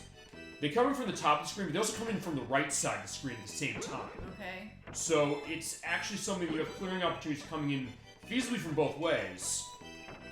And it is kind of interesting how it is. And I bought the Super Nintendo version because, like, for said, hey, I experienced with that one. And that is probably the best version in the sense that it has a puzzle mode that's only in that one, and also because it has some interesting extras. But weird enough, the only one that's 4 players on the Game Boy that came in the US. There was a GameCube version that we didn't get. That was the Nintendo Puzzle Collection. But yeah, that's interesting. Actually, I'm trying to remember if I have that one with me. I might. If I do, I'll show it to you. So that's also one that has not gotten re-released in a while. In fact, last time it was re-released was on Wii Virtual Console, and yeah, and even Switch Online doesn't have that one. Oh. Either one. It's interesting, but it's also one that I do wonder, for you, for anybody, I don't know, let's chat, you have experience with Yoshi's Cookie, where that necessarily fits as far as how complicated a game that is, or not. Kind of one I don't know what to put it as far as that. I mean, it's easy to get. It's also easy to get into, kind of, but it's also something that, I don't know, kind of not sure what to say about. Is it really that hard enough? Oh, shit. Oh no, don't worry. I'll mess up. It's bad enough for me here. Shit. No, apparently not. Oh, okay, wow. That's 1 for me. Only 1.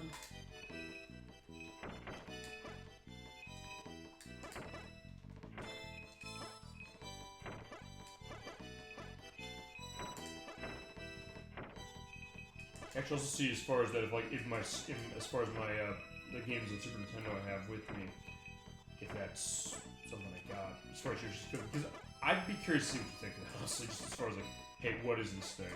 I know like Yoshi as far as the idea. I find Yoshi the game and the character. So in that case, I guess I'd be curious to see what you think. Okay. But it is unique. At some point, we're gonna show it.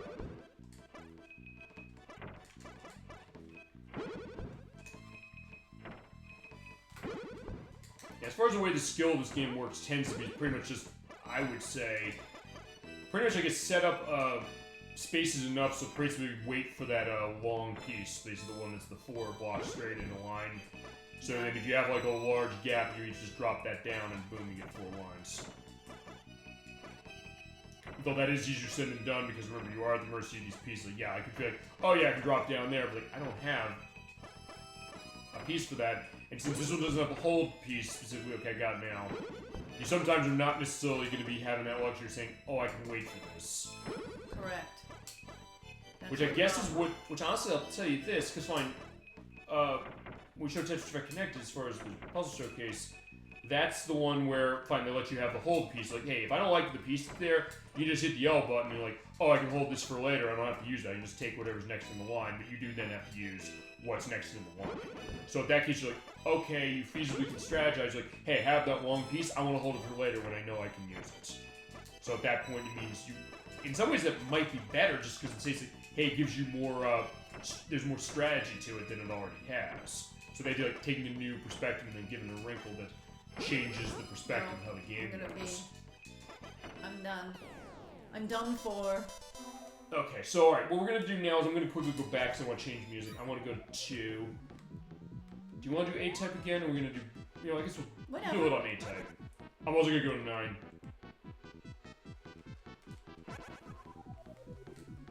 As you can see the difference on 9, those pieces are falling really, really fast.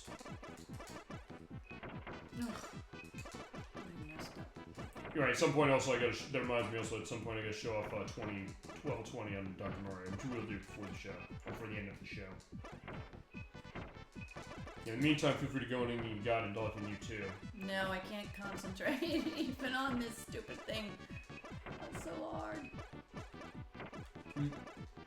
Also, because yeah, it's going fast, like yeah, I'm not necessarily having that great a time either for what I'm doing. I mean, it does look nice when you're not putting in the lines. It's like, wait, I gotta put in the lines. Oh shit, no.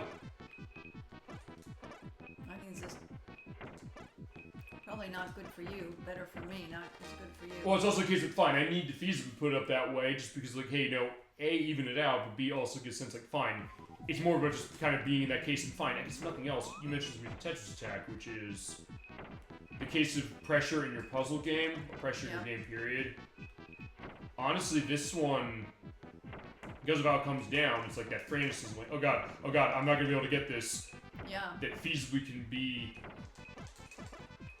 making it harder, but also, or making it harder, or also making it so that you're like, yeah, can I do this? Because it keeps coming down. In fact, that's the Crusader 64 mentioned that. He said, I love Tetrisphere Connected. He was one of the people who got me into that fight. Him and a lot of people, but for that, he's like, when it gets so insanely fast, like, I can't do this anymore. Fine. The NES version, they said they basically made it so that it gets so much faster at level 29 that it's basically pretty much unplayable until somebody a couple years ago figured out how to crack it.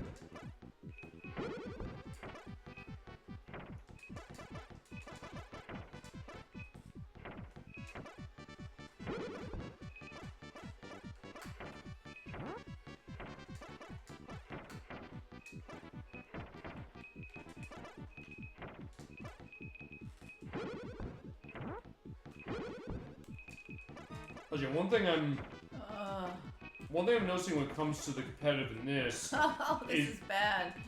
This is so bad. I'm done for. Crap. I would say one thing about the competitive side of this one that is, I think, different than something like Tetris 99 is the fact that Tetris 99 works on combos in the sense that, hey, if you have lines going on after each piece, you kind of get more, I guess, more garbage line sent.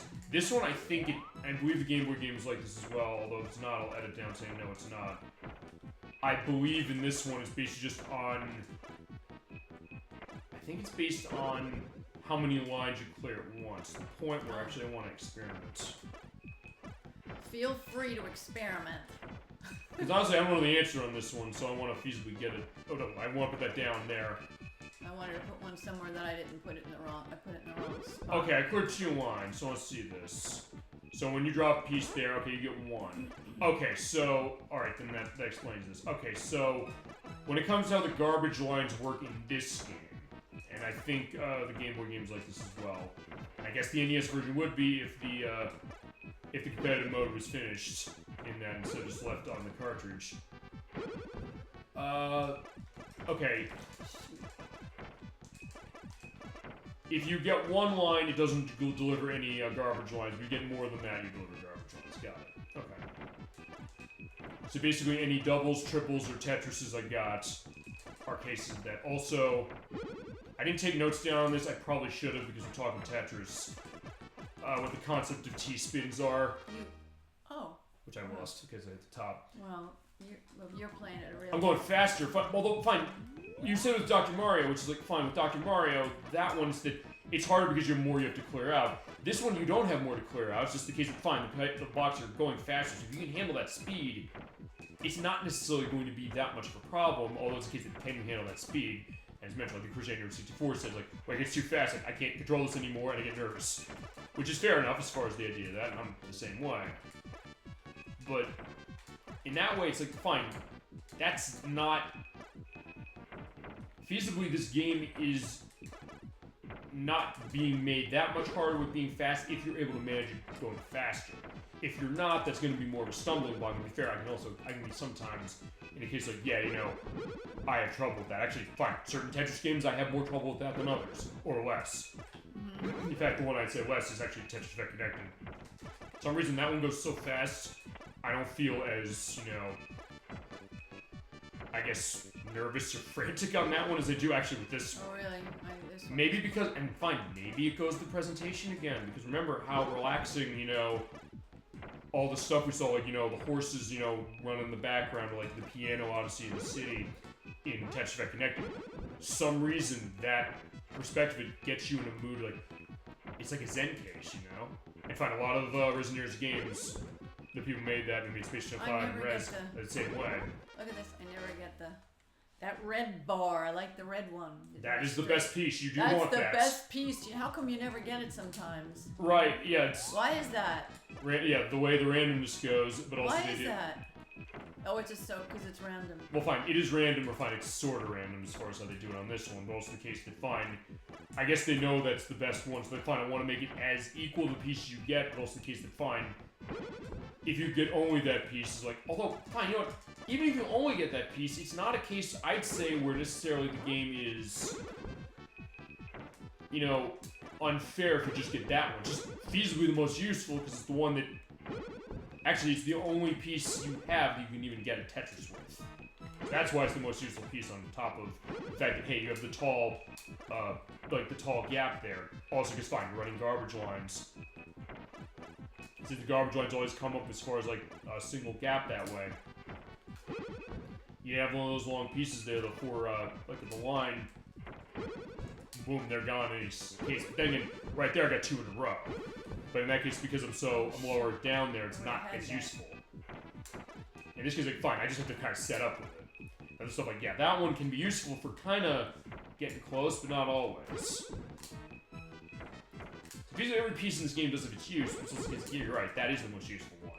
That's to say with any Tetris game. You look for that piece, the one you have right there, the one you just dropped, the one I just dropped. That is how you play Tetris, generally speaking. So if you want to get Tetrises, you want to get line combinations and things like that. Oh wow, that's the best piece ever. Yep, there you go. It's always the excitement to say, oh wow, I have this, I get to use this, and I get to then feasibly get a case of one of those, yeah. Getting more lines. Boom. Oh man, I like that one. Yeah, so in this case, yeah, we are getting them a lot this time. You and me, as far as this round, we are. Yeah, but it is random, because, fine, it's random, it's fine, pseudo-random. But it is, fine, they did something to make it as random as they could make it.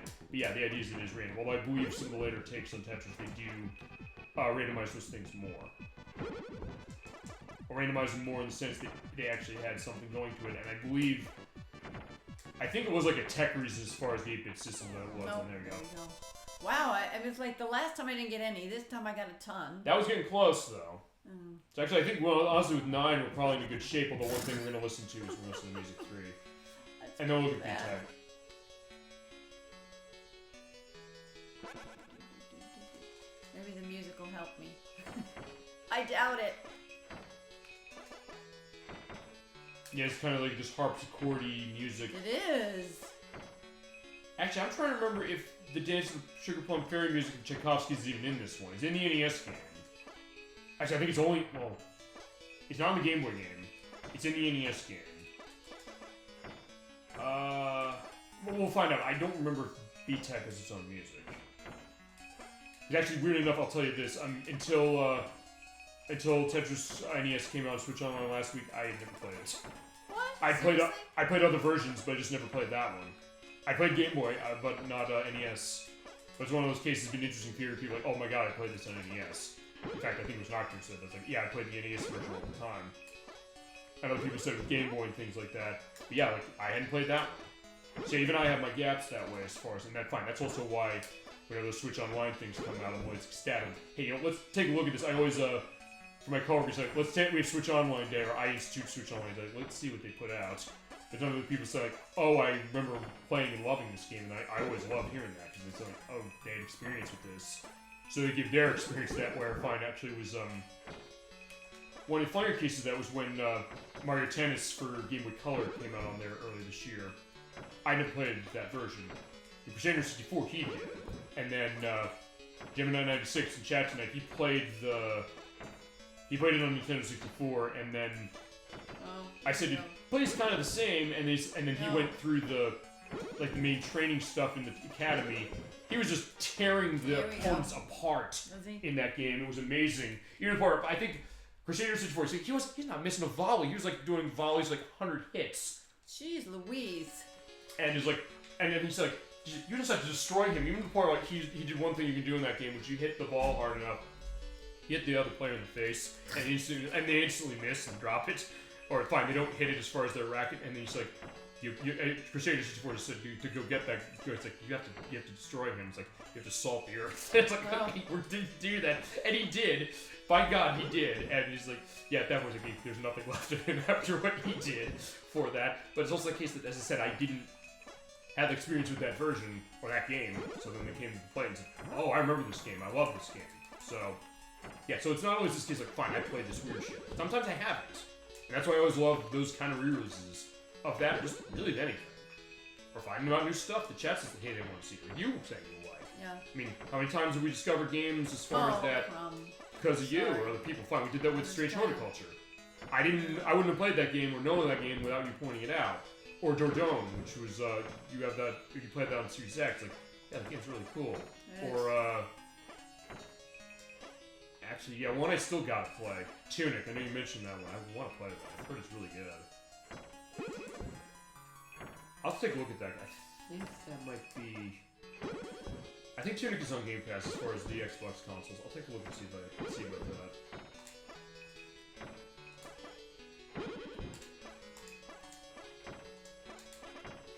And that's also why, for certain things, like, I like with, going back to Gemini 96 again with this, with Yu-Gi-Oh! I was like, fine, I wasn't impressing you or chat with Yu-Gi-Oh! But it was also a case of, A, I don't know, and B, he kind of helped, but fine.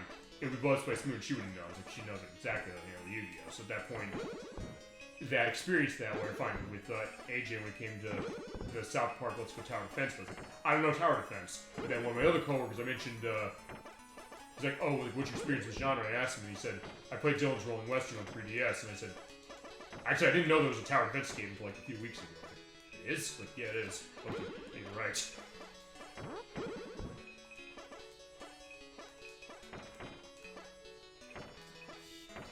I was like, yeah, this is not going too well for me either. I was like, this is probably the best way to go as far as both of us this way. But he's like, equalizing a game out like this. So in that case, it's not something like, hey, I'm feasibly in a decimation case like that because I hit the top and you didn't. I did better on this one, at least. There you go.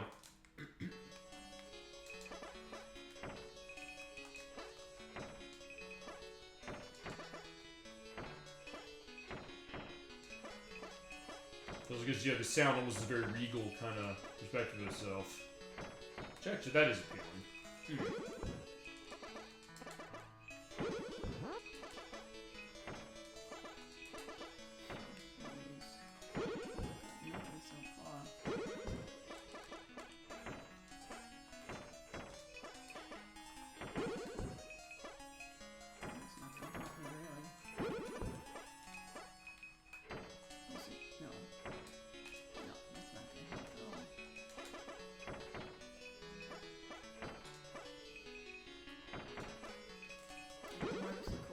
I love that. Well, and that's one thing we can talk about this as far as the music, which the Super Nintendo often did very well, which is like the sound of like a real instrument. And kind of sometimes could be like a sucker for how a lot of the 16-bit consoles tend to replicate the harpsichord, especially the way the Super Nintendo does it.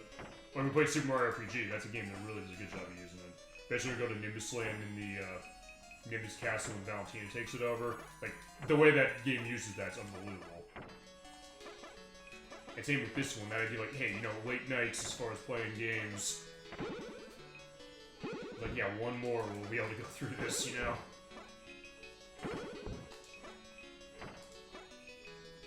Also goes faster. Uh-oh. Ooh. Okay, here you go. You sent me something. Just unusual for me. That's good. So, if nothing else, it shows you mentioned the evolution of your skill with this game, or anybody's, you know? Yeah.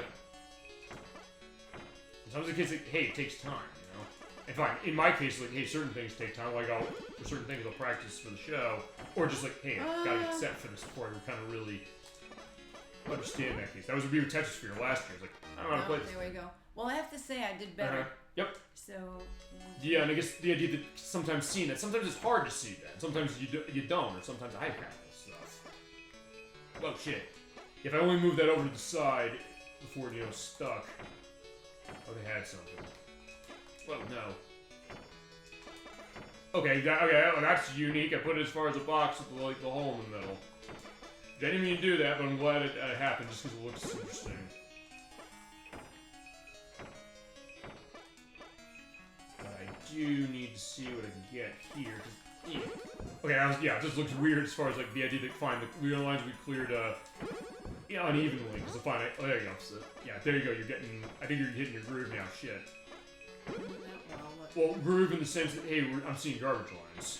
Alright, well. It's fine. I'm glad to see that happen to me. That reason, just in general, like hey, you know, to kind of manage that, you know. If I don't see that, we'll get to Puyo Puyo Tetris because like hey, you know, in that case you mix the two. In that case, you're sending them all the time. Because yeah, fine. You're very Puyo Puyo than I am. I kind of suck at Puyo Puyo to a certain degree, as far as like crap. Uh-oh. Oh no. Yeah, as far as the cheese spin thing, of what I know of it, I have a link listed with what that is. Okay. Do you know what T-spins are? No. From what I understand, I believe it's a case where you rapidly spin, and you're able to, wow! And I think that's really cool. I think when you do that, as I somehow got 3 of those line pieces in a row. Don't ask so that. did I. Okay, so there you go. You are as well. Apparently you're able to use that to kind of. From what I understand, this might not be right. I don't have a link listed for this because it's fine. The Tetris game, I gotta talk about that.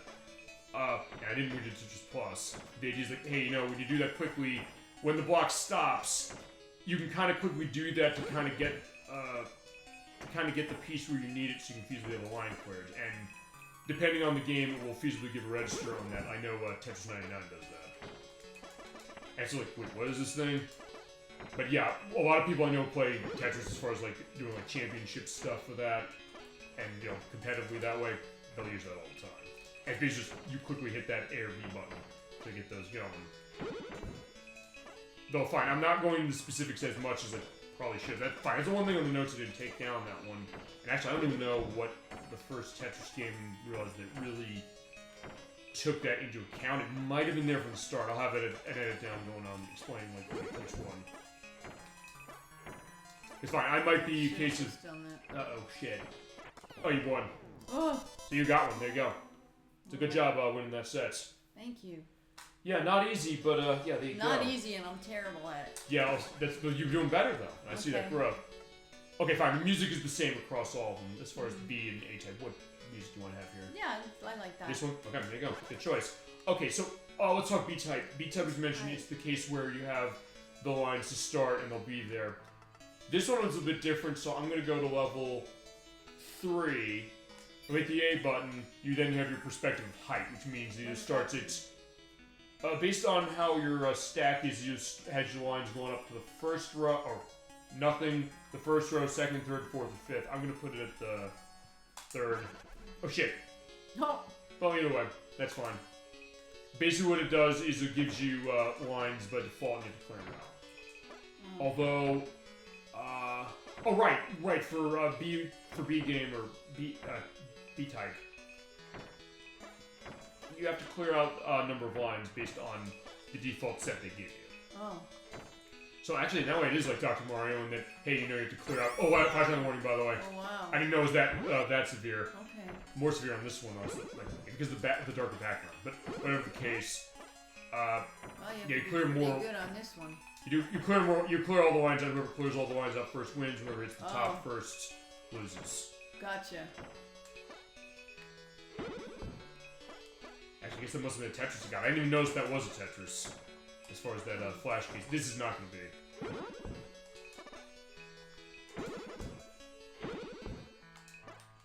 Oh no, that was stupid, Wendy. Oh. Crap! Weird. Crap! Oh, maybe. Oh, okay.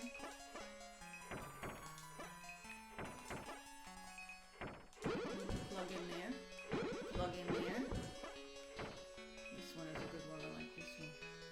And also, by the way, it's worth pointing out when you do have like the height going on as far as B type, it is random how they let it out. I gotta thank my coworkers for figuring that out because they were asked like, "Hey, is this random as far as how it is?" Like, let's take a look, let's find out, and we did.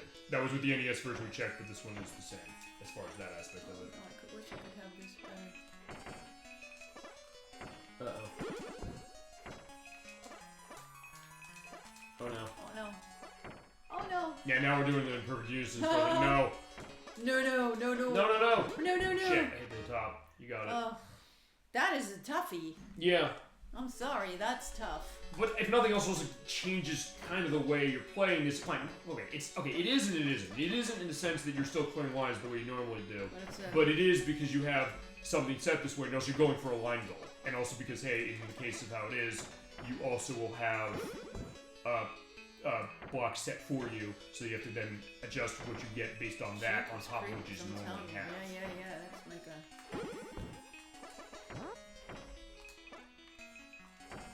And in all honesty, this is because I didn't play the NES version that much. It's something that I don't have much of a frame of reference of B-type Tetris as far as this. And actually, I don't know, because I never played this one either. I don't know if the Tengen Tetris that's on NES has that as well. Because remember, the Tengen Tetris is the technically illegal one in the sense that it was released by Tengen when they didn't have the license, and then when Nintendo went over to the Soviet Union to get the rights. The Soviet Union saw that version got released. They thought Nintendo was trying to steal it. They called him Mikhail Gorbachev. I believe there was a terrorist attack or something that happened. Wow. Oh no, there was some tragic thing that happened. He was going to visit them. Oh, no. He had to be diverted away, and then the people at Nintendo were able to figure out, wait a second, Tengen made a version without it, and then that game was pulled off the market. Although copies of it exist. It used to go for tons of money. I don't know if it goes for tons of money anymore, but it's not necessarily cheap, I don't think. Wow. And it has a competitive multiplayer mode, which NES, Tetris, and Nintendo's doesn't. So in that case, I don't know necessarily how much that one was mirroring this one. Fine, this one. Actually, I don't know if it was. I think B-type and the A-type distinctions, I think, were only the Nintendo ones. Because there are other companies that did stuff with Tetris as it was. Because I know. You've seen the arcade version of Tetris, the ancient one. I don't know the company who made that one. I'll have the name down who it is. No, I don't know. It was Arika, as we mentioned when we looked at Tetris Effect, or no, Tetris 99 and Grandmaster, which they made those. So often cases, other companies have had their hands on that. I know THQ made Tetris Worlds, which was on the PS2, GameCube, and Xbox. Oh, really? There was the Philips CDI one, which I heard was actually pretty good, given everything. Oh, really? I got the line target. Oh, but I did better. Yeah. Than I did. I started getting different colors. Sure, yeah. Right? So it's kind of changing. It's a little more. Right? It is more dynamic in terms of how it looks. When you do better, you get different colors. I believe so. Yes. Right. Yeah, I got the burgundy color this time. Yeah. Yeah. All right. That's good for me. And actually, that is a good. I suck at this game. So. I don't know. Not as much anymore. Maybe at one point, but maybe not as much anymore. It's one of those cases. Fine. After the show, you're probably going to be more like, hey, I can do Tetris this way more. Better. Yeah. So I mean, Actually, thank you for bringing that distinction up as far as the color, because I think that's something... I think that's when you get better? Well, that's when you get better, but actually, yeah, the one I'm most familiar with growing up was as mentioned, the PC one that was in the entertainment pack from Microsoft for Windows. That one, I believe it did, like, have a changed color background when you did stuff better, I believe. I think, but I also remember, because, remember, like, the old Windows sound when you, you click on something, like the ding, you know, that old sound? That's the sound it played when you cleared lines. As far as that version, it's like, I hear that all the time when it comes to that. By the way, potentially flashing warning. Or no. I wasn't sure. I didn't know there was like 4 lines there. But some of them, you're right, they do change like the color background to kind of reflect the fact that, hey, you're doing better.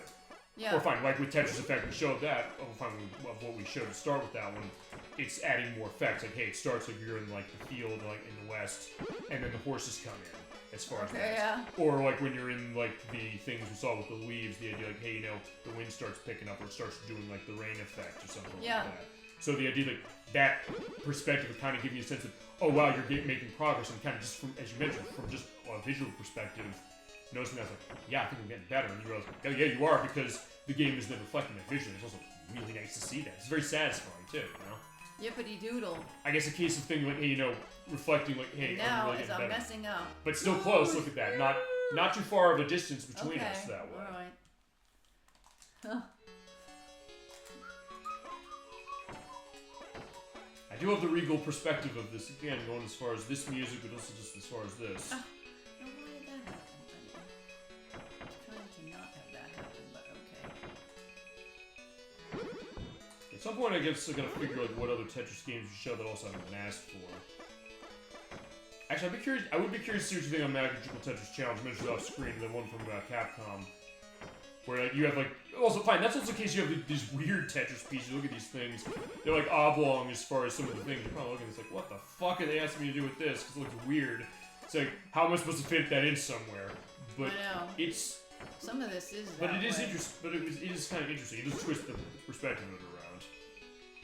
And the idea like, hey, he's like, hey, you know, you're playing against the Disney characters, I was like, hey, I have a task, beat me in Tetris, and the idea is that you just have to kick their ass at Tetris and you feasibly be able to help them out. It's weird, but it's actually kind of funny.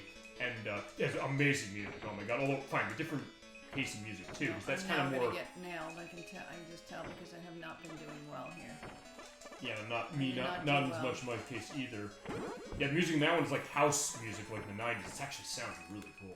But also the idea of, hey, different perspective or something like that. You have the world perspective of Effect Connected, or sort of with this, and also with, Come on now. actually, yeah, with the CDI game as well. Ding dong. No. Lose. Okay, That so one there I you go. lost complete control of. Yeah, I mean, sometimes that happens, but fine, you know what? One thing I want to do before we go on to Mixed Match, I want to go all the way. What? I just want to show this and see what it is. See how insane it is? Yeah, let's try 9 at 5 layers. So fine, you're asking, what is this? My Here's what God. it is. That is crazy. Look at that, what you got. Those are one of those things you don't necessarily want to do the quick drop again. But fine, you hit down on D-pad to do that. In this case, fine, I'm already fucked. But fine, I'm gonna try again as far as that. Fine, Wow. we'll go through the round of this. That is crazy. Yeah, there you go.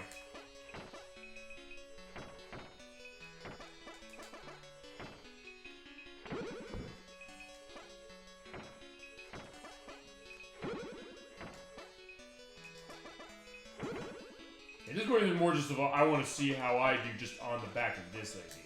Well, shit, no! Okay, that was bad. I had that piece and I didn't put it down the hall. Oh.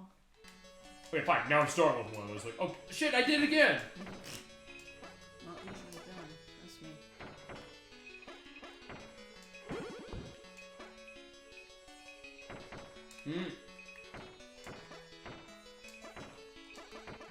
Okay, crap. Wow.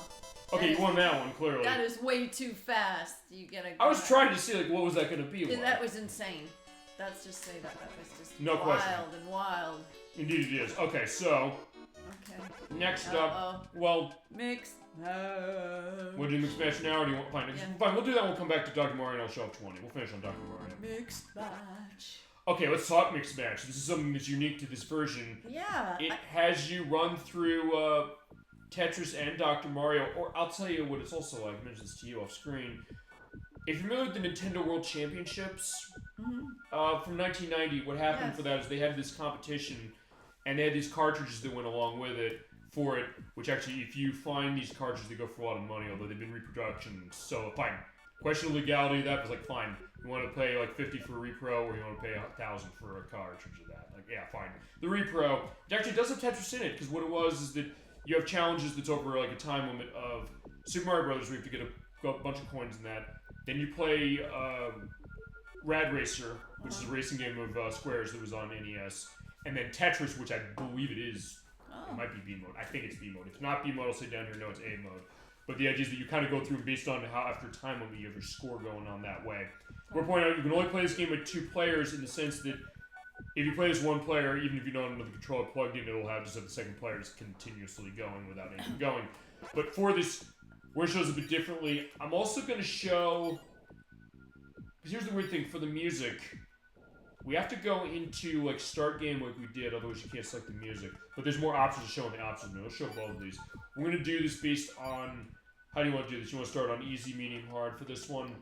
You know, this is interesting. Okay, talk. Because when we played this before, yeah, you were playing on Dr. Mario. Yes. And you finished, and you went into the other game, and I was on the other one still. Right. And I didn't. So we're not really playing against. Are we playing against each other? other? The way we're doing this one is kind of more of a score attack. So thank you for bringing that up, because how it works is like that Nintendo World Championships thing. We're jumping from one game to another. This is doing that in the sense that the first game here is going to be Tetris B mode, the one we did with the lines. Right. As far, fine, the box they give you by default. Yeah. Then when you clear the line target there, you go play Dr. Mario to clear the viruses out. If you fail on any of those, you have to start where you're at currently again. Right. And then if you beat the Dr. Mario part, you go to Tetris A mode. And then that goes for either 5, 7, or 10 minute, or 5, 7, or 3 minutes for this, before it then repeats. Right, so we were on different games at one point. Yes. Okay. So in that case, fine. I'd say for this one, what do you want to do on handicap? Easy, medium, hard? I'll stick medium. You want to go to easy? Yeah, I think I will. Playtime, we started this in 3 minutes. Yeah, that's good. We'll do background music 1. I do have to come in here 3 times to show off this, and then we'll go in the options, because there's more options to set here. Okay, so there you go. You're seeing right there, it's like the lines. We start with my favorite game. Yeah, Tetris B mode. Although, fine, Tetris B mode, you're saying you thought like it was maybe doing better for Tetris B mode. Yeah, in its way, you know. A little bit better. So yeah, you have to hit a line target. And it's also pointing out the timer that's showing, hey, you know, how much time is left. It's not there. So you basically have to keep going. Basically clear the lines out. I do love this piece of music. This piece of music is awesome.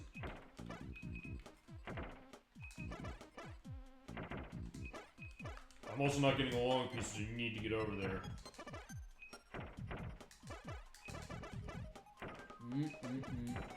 Okay, I'm getting one. Flashing one question mark? Oh wait, no. Mixed match doesn't do it. The flash and light thing doesn't factor in mixed match for some reason. I don't know why. I don't know why it's that. I'm actually, no. Yeah, for some reason not on mixed match. I don't know. Yeah, don't ask me why it doesn't do that there. Oh, it's why bizarre. Does this keep going into this? I don't like this. Oh boy.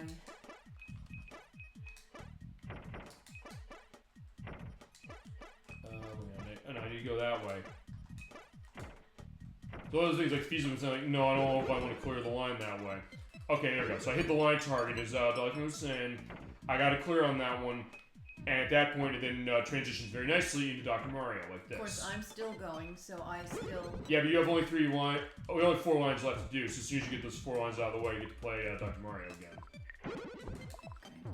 But yeah, we're just going for score. She's right. It is not something where... It's not like Puyo Puyo Tetris, where in that one, you play the different games specifically, and you can also send garbage the same way, and the game is smart enough to adjust that based upon what game you're playing. And make it so that it makes sense based upon what it is. Yeah, because you get 2 more lines, you get to play Dr. Mario. The key is if you get those 2 lines, which is harder than it looks. Yeah, no question. It's harder than it looks. It is. It's like, what the heck in a handbasket? Hmm.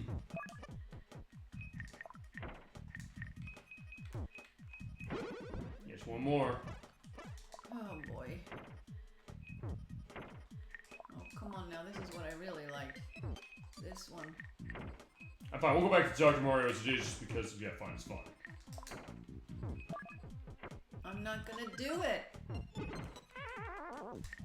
Yeah, and by the way, as far as how that works... That means I have to do it again. You have to go through and get 7 lines again, yes. Alright, it's only fair.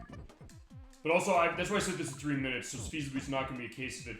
Here's also a weird thing, because when it comes to the handicapping on this one, particularly when we go to the options menu, we show that off. Honestly, okay, and I got all the viruses out. When you do that, then you go to Tetris A mode. So time's up. Oh, and that's right, we set a 3-minute timer, so... Right. So it takes whatever your score is as far as either all games or fine. It says no play if you didn't get there. That's good to show them. As far as that. Okay, so that was what that was. We'll just one more time. Fine, I'm gonna put this to hard just because I'm gonna put this background 2. Oh, okay. And then I'll show 3 and then we'll go to the options menu. Because technically there's more to it, but you have to... This is a weird thing with this game, and I don't know why it does this. If you go in the options menu, you have to start the game from there, or you have to do the game start mode. You can't actually mix the two. And there's more options as far as the options modes. You can't go in there and it's like, oh, by the way, change the music. So if you want to change the music, you have to go by game start. That's kind of a bit of an oversight, I'm not going to lie, I would say. But still, in case it's fine, we'll shuffle the music. Actually, how many minutes did I put this to? Did I have 3. It was still 3. Okay, good, thank you. Well, I didn't see anything change, so I'm assuming it was a 3. I think you're right. Oh, boy. Okay.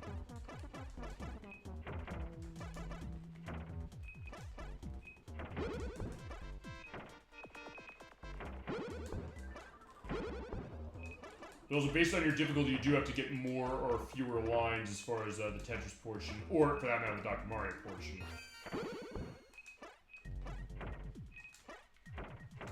I was probably going to stuck on Tetris B myself at this point now.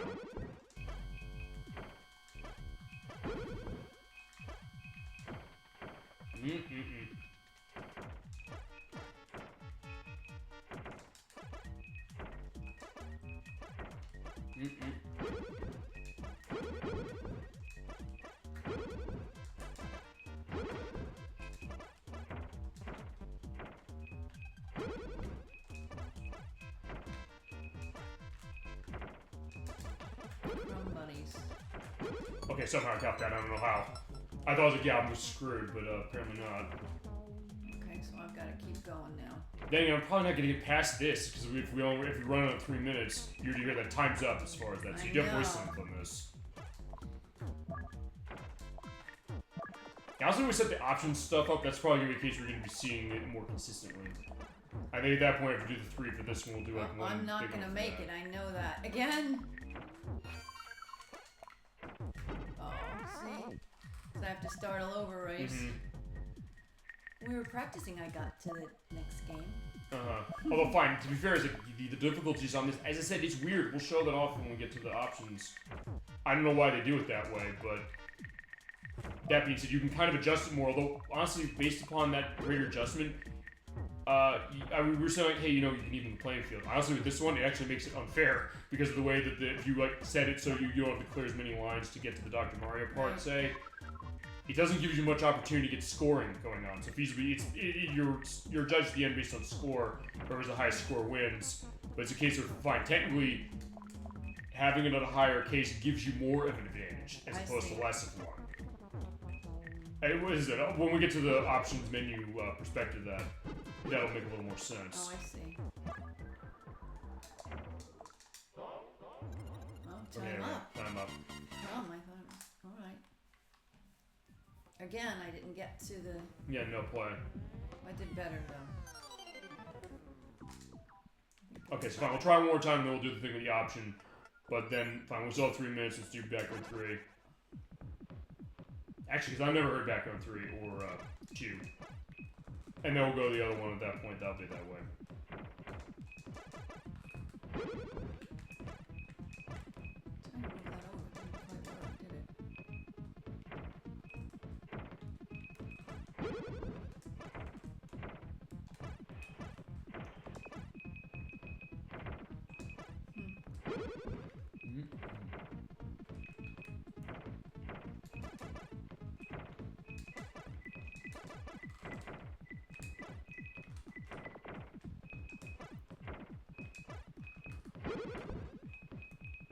And as you're seeing, as far as the difficulty for this one, I had to put more lines than she does.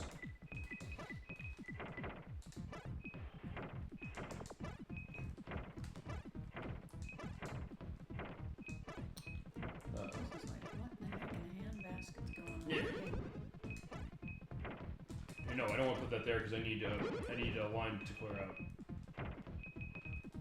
Like that.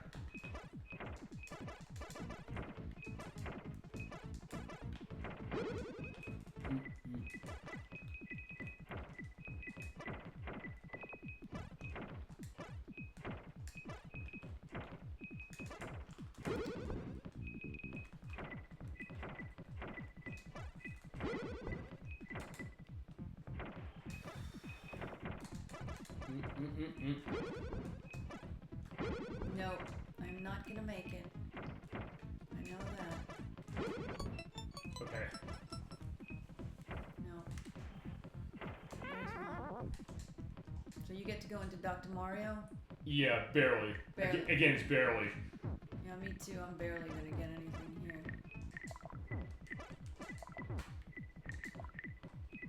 Oh, fine. No, let me show what happens when you lose Dr. Mario, just because I want to show that. It does start you back at the game that you had, or that you were currently on. And in that case, fine with Dr. Mario, actually, with Tetris as well, it randomizes the blocks as far as what they are.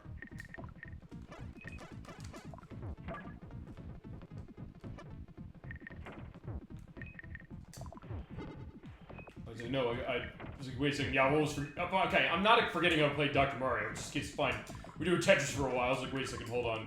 How am I doing? Yeah, how do I Dr. Mario again? Like that. There we go.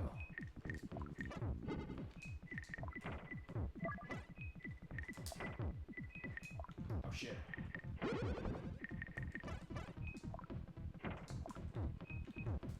Crap, I hit the top as far as Dr. Mario is concerned. Sorry. Oh, no, this time up. Never mind. Oh, I think I was gonna make it this time. Yeah, I know. It's getting close. I know. It's like... So fine, then no play on game 3. Okay, so now that we did do that, I'm going to show the options menu thing. Because, yeah, here's the thing. Yeah, okay, yeah, because in this case, okay, fine. Alright, what happens then is that options is technically a perspective of custom game, but you're seeing here you have way more ways to adjust how each of the games are going to go. So for Tetris B, the first part, you can change your level to be lower or higher. You can change your height to be higher or lower. And what height? Tell me about the height. The height is how high the blocks as far as the start out. Oops, sorry. Yeah, don't worry about it. How high they start out? Yeah, how high they start out. How high the what is it? Because that's important. Because mine seemed a little at the bottom. Were very short. Right, because the idea is that if you for example, if you have the height at 0, there won't be blocks there as far as B mode. If you have it up to 5. The first 5 rows will have blocks populated there already. So in that case, like, hey, you can set it to nothing, or you can set it up to high that way, and you'll set what the clear lines are. So like, how many lines you need to clear as far as the Tetris B side in order to get to Dr. Mario. But the thing is, as mentioned, if say she was to set the clear lines for Tetris B to 1, and I kept it 15, I'd be able to clear lines in Tetris for a while to get more points. So even though it's easier for her to get to the next game, it's something that feasibly, she'd have to be doing really well in Tetris A at the end in order to get tons of lines going on. Otherwise, she feasibly would not be in a case, or I would not be in a case, we're going to swap it that way, of being able to have many scoring opportunities. So feasibly, it's a case where it's making it easier in one way, but also harder and less fair in one way because you don't have as many scoring opportunities for the Tetris B part and for the Dr. Mario part. And the Dr. Mario part, it works the same way the main game does, in the sense you set the virus level up to from 0 to 20, speed of medium, high, and low like normal. And then for Tetris A, it's also just normal level going up between that. And you can also set in terms of time limit, but in this case you can set it anywhere from 1 to half an hour. Okay. Okay, I didn't know. We're not doing half an hour on that, on one of these at least. But, okay, so for this one, so how do we want to figure for when it comes to the Tetris B level? Okay, you know, I'll tell you. You know, how about this? Let's equalize it a little. Let's have level 1 each. Height will be also 1. Clear lines, let's put it at 5 each. Oh. Yeah, because I'm also trying to figure out how to equalize this. We'll put it 4. Because at that point, then, I think we can do 4 lines. Dr. Mario is whatever. I mean, fine. Tetris normal, we can just have that at whatever. Fine. Tetris normal, we'll do the same way we played before. I'll go to level 9 if I get... Oh, level 10 if I get there. She can go to nothing. And then for Tetris, or Dr. Mario, this is where I think we just do what we normally do, I think. So Tetris, or Dr. Mario, we had... What do we have? You were at 4 and I was at 7? Yep. Okay. And you were at low speed and I was at medium. And we'll run this for 10 minutes, I think. So at that point, that maximizes how long we've got. I think, if that makes sense to you. Yep, it does. Okay. You said, yeah. Yeah, we'll do that in just a second. Can I ask you why I did better on practice? And were we going faster? For what? For this? Yeah. I don't know. Could fine if you're like doing better on practice and worse now. It's potentially the thought of the recording curse, but also could be the case of, hey, you know, I don't know, maybe because of how we adjusted what this was. And fine, we adjusted this way, but it's also when we first adjusted this, when we first looked at this. I said, technically it's not fair to you to make it easier in its weird way because I had more scoring opportunities. At the end, like, the scores were lopsided. It's like, wait a second, I had way more score than you did. And I said, that's interesting to think about how the custom game of this works for the options for this. It's like, because it seemed different. Right. And it seemed the like other way, right. It seems now we played it 3 minutes the first time as well. Yes, we did. It just seemed to go faster. Right. Time. I don't know what. Okay. Maybe I'm not as good at it. I don't know. I mean, but I think given what that is, I think maybe we should probably equalize on Tetris B. Okay. Dr. Mario, I don't think we have to. No. And then Tetris A, we can kind of do the same because basically what happens is you get to Tetris A, you basically keep playing Tetris A until time runs out and whoever has high score wins. That works. All Perfect. right. Let's go for it. Let's go. Perfect. So far, so good. I love to get these colored blocks. Makes me feel like I'm doing better when I get different blocks. It also is very appealing to look at, you know? All right, you can do it. You can do it. Also, I guess then thinking about this. Yippity doo dah. Actually, wait. I think on the music, Wait, it holds over the music from like the start game, so it's like the 3 over there. So okay, fine. If you wanted, so fine. Tip to you if you've never played this game, or maybe you played this, you know, and we're coming this 30 years late as far as this information. If you want to have custom music as far as your custom game, play a game on the start game method first, select your music, and then when you play the next game on custom, it is whatever it was, because this is Type 3's music. So in that case, I got my 4 lines. You get your 4 lines, you play Dr. Mario.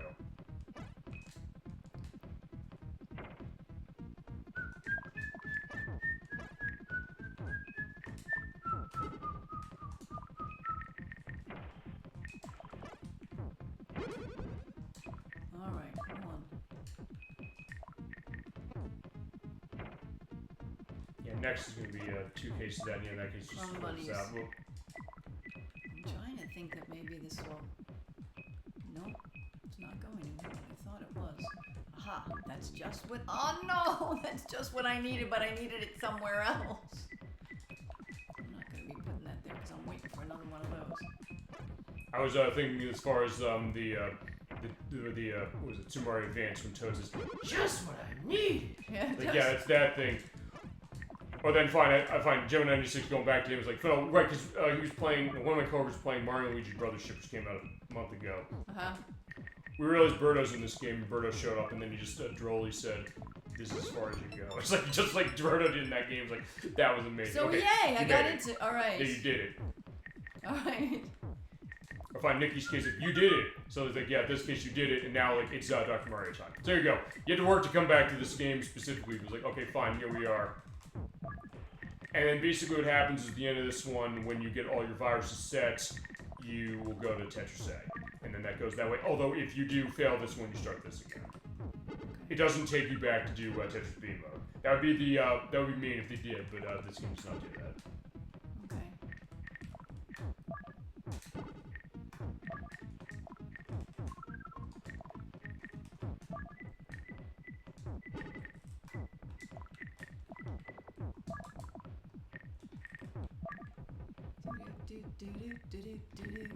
It does have a good drive, even though it's a little more minimalistic of the mixed match tracks. And actually, to be honest, I'd never heard this piece of music until actually tonight. Oh, really? Yeah, I had not.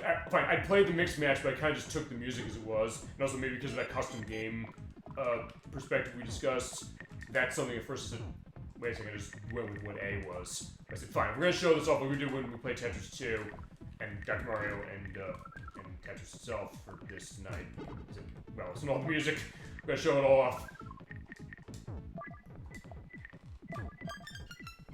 Oh, actually, fine. Well, I guess we're going to see this, which is that, fine. Okay, no, you're right. No, you're right. No, you're right, actually, because you said, hey, you know, we're not playing against each other, so yeah, the garbage block or the garbage viruses or hills are not coming down on me. Right. So, yeah, that case, yeah, now it's just for score. So, yeah, it is interesting. It's like for Sid when we were going to be talking about doing this, he's saying it's unique things like, hey, you know, mixed match, saying, hey, you kind of play both of these at once. That's right. Or going back, fine, all going between them. Same way also that Tetris would later. Exactly. Which, I mean, that's also that thought, like, hey, you know, I guess if nothing else, it also feasibly will solve a potential problem. Like, hey, you know, I guess if you have people there, it's like, hey, you want to play a game, sometimes it disagrees. Like, I'd rather play Tetris. I'd rather play Dr. Mario. It's like, you know what? You don't have to choose. You don't have to choose. You get to play them both. Exactly. Or fine. I don't know. It's like Reese's as far as you got peanut butter in my chocolate and chocolate in my peanut butter. That's kind of what Tetris Dr. Mario in its way is that, and also Tetris 2 is like, yeah, that's like the video game equivalent of that, pretty much.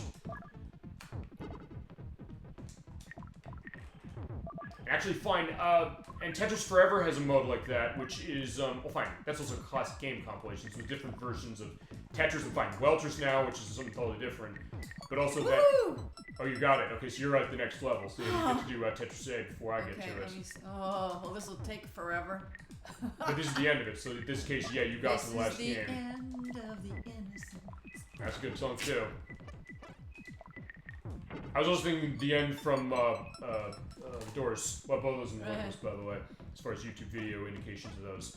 But anyway, right? Because Tetris, yeah, because what Tetris Forever has in this, well, I want to show that game to show for multiple reasons, but one of the reasons also I want to is because I'm liking that, not as much. Yeah, the Tetris Time Warp, because what that does is that basically it takes all the games in that collection and you switch between all of them on the fly. Okay. So you're playing, fine, it's basically going to be variations of Tetris, but the rules change because of the different games of it. So actually, that's not dissimilar to this. So actually, that's a really cool thing. And I believe that patch they put out to add Welters to it, I think that adds that to the Tetris Time Warp mode. Oh. Yeah, the only thing I'm hoping on that game, the only reason I haven't bought it yet is because right now it's digital only on all the consoles, which is on all the modern systems and the PC. I think Digital Club said they're going to try and get a physical version running, but so far they haven't. Fine, if they don't do one, I'll buy it digitally, because like, fine, I want to play that. And fine, as you mentioned, it's digital clips. They basically, it's a gaming documentary, like an hour, a couple hours worth of footage from, well, actually, Pat and Henk Rogers about where this game is now after 40 years, as far as Tetris is concerned. And like, yeah, and where they went as far as all the stuff they were able to get the license to, all these ancient versions and stuff I don't have, because there's like tons of versions of Tetris that I've never played. Some of them never came out in this country. They were like only in Japan, or maybe another place. Like, fine, the Electronic 60 version, they had to emulate that specifically from Russian computers, Soviet Union computers at the time. Really? I've never played it. So I've never played it. That original version, the first version of the game that existed, in case that, hey, they have that available in this. But that is, in and of itself, worth the money for that very reason. It's like, hey, you know, Tetris as far as Game Boy and all this other stuff, like, fine, where did it really start? The very first one that was only exclusive to the region that the first was made in. So that being our fascination, too. They had, like, how many different ways did they play Tetris? As we mentioned, we did, looked at Tetrisphere Connected, and they did, like, seeing what's the very first one. And all the other versions, like, why is this game endured for so long? Why is it going to still continue to endure? And Five feasibly also so will Dr. Mario and a lot of the other ones we talked about tonight. So are we playing against time? Yeah, and we're also playing as far as for score. But yeah, they don't... Okay, I guess it's a good thing they don't show you the timer, because in that case you don't get a sense like, hey, you know, I can just wait up the opponent. Right, so we're just we're just playing ourselves? Yes, we are. Or it's like when we did Tetris Plus, because Tetris Plus, except for the like the versus mode, you have to drop the spike trap onto the professor. That is more like this in the sense that basically we're just playing for score on our own. Okay, that's what I kind of... Which is how the NES version was. But against time. Yes. For this one, yes. As far as like Tetris Plus or Fine on NES, or Fine in the A mode in this one, you're playing either till somebody loses or until somebody loses, and then I guess the idea like who has high score. So yeah, there's the different differentiation about what is the case of a multiplayer take on this or really any puzzle. Jeez Louise, this is enough. Same with Tetris. Okay, time trial is a case of you guys made points you can in 2 minutes, but the versus mode is basically make the other player lose. The game itself says. Right. This is definitely not working for me here.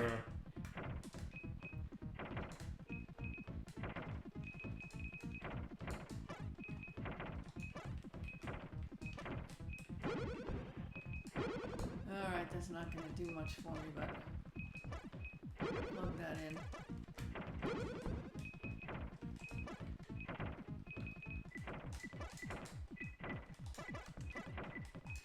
It's weird. Also, I feel we've been really quiet playing this game, but I also feel like we haven't for some reason. Oh my goodness! I'm up at the top. Alright, so... But the good news is that, hey, even if you are at the top... Okay. Actually, I want to see something. Oh! Oh! Okay, fine. That's one thing. Alright, fine. If you do hit the top... Seriously? Well, fine. Close it out. But what, start again, although, actually, fine. You don't have much time.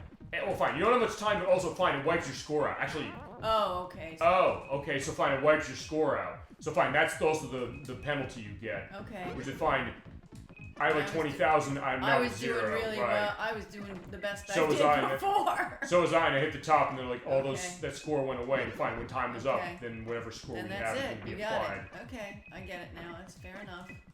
So actually, in that way, that kind of makes it a little more of a case of saying, you know, they're not going to complete a lack of or complete advantage on one player, even based on what you said. But fine, if you keep hitting the top, then feasibly that'll be bad for you in the time.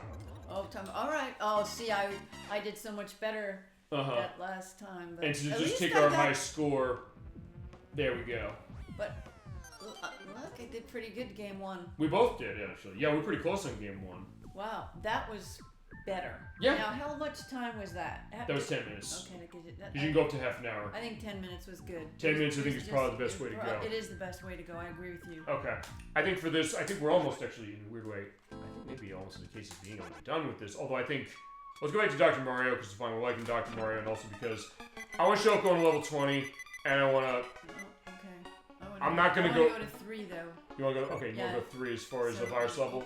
Where am I? Oh. You're down there. Okay. No, wait, I was on 4. I want to go to 4. Okay, 4. There you go. I was on 4? Yeah, okay, so I can go to 4. You're better on 4. And then speed case, you put it on the low. I'm definitely I'm also putting it low because I'm playing on 20. Which music you want? What music you want? Fever. Fever, got it. Let's do Fever. Fine, I'm going to show you what full force of that is. I'm not going to win this, but I just want to show, how this is going to go. This is fast for me, too, I have to say. In this case, you barely have any room to maneuver Bloody when you're running heck on 20. in a handbasket, that was not good. Yeah, it's true, I was not good at this. This is like too fast for me, too. This is just so much. Yeah, look at this. Like, yeah. Oh my gosh, look at yours. All the viruses there. That is crazy. I wanted to show the 20. I just want to show, like, what are we dealing with here? What is 20? That this is 20. cuckoo. It is nuts, but it's also something that I have seen people, manage, like, what that is fine. Because basically at that point, you don't have much room to maneuver, so basically it becomes a goal right away saying, like, what can I clear out as quick as I can clear it out? Yeah. Really. It's like, basically, so in that case, it kind of is changing, like, what that is, saying, like, okay, also, fine, I did show that you can technically have the blocks or the pills outside of the range just right like that as you have, but you have to be very specific about doing it, and something that's just kind of a limited case. And also, because I'm at 20 here, that means that any case where she might get a chain out and drop something like that can be even more devastating to me. Fine, okay, not as bad there, but in case I'm fine. With the less room to maneuver because of how I've got it, that makes it way more of a case where you have to really be set on that. And, I knew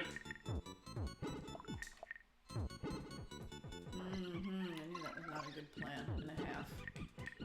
As I said, I'm not planning to clear out my viruses for this, but I also want to show like what it is. Oh. But also, you're telling me maybe you have more opportunities as far as stuff, but also, making sure you can kind of get it going, but Yeah, good luck. Yeah, I agree. And when you're playing the solo, as far as that's as high as it goes, and then when you beat it, you do get a you get what is it? You get well, fine. You get like a picture of the virus. You know, like fine, cowering in fear, I guess, is what you did to them as far as saving them or destroying them. But then you do have another level to it. You basically keep going. I think it goes on forever. Don't quote me on that. Oh, crumb in a bundle. What's up? Crumb in a bundle. Look what happened to me here. Look at this. Look at it. And I got nailed in here. I knew it was just out of control. 4 is fast for me, I have to say.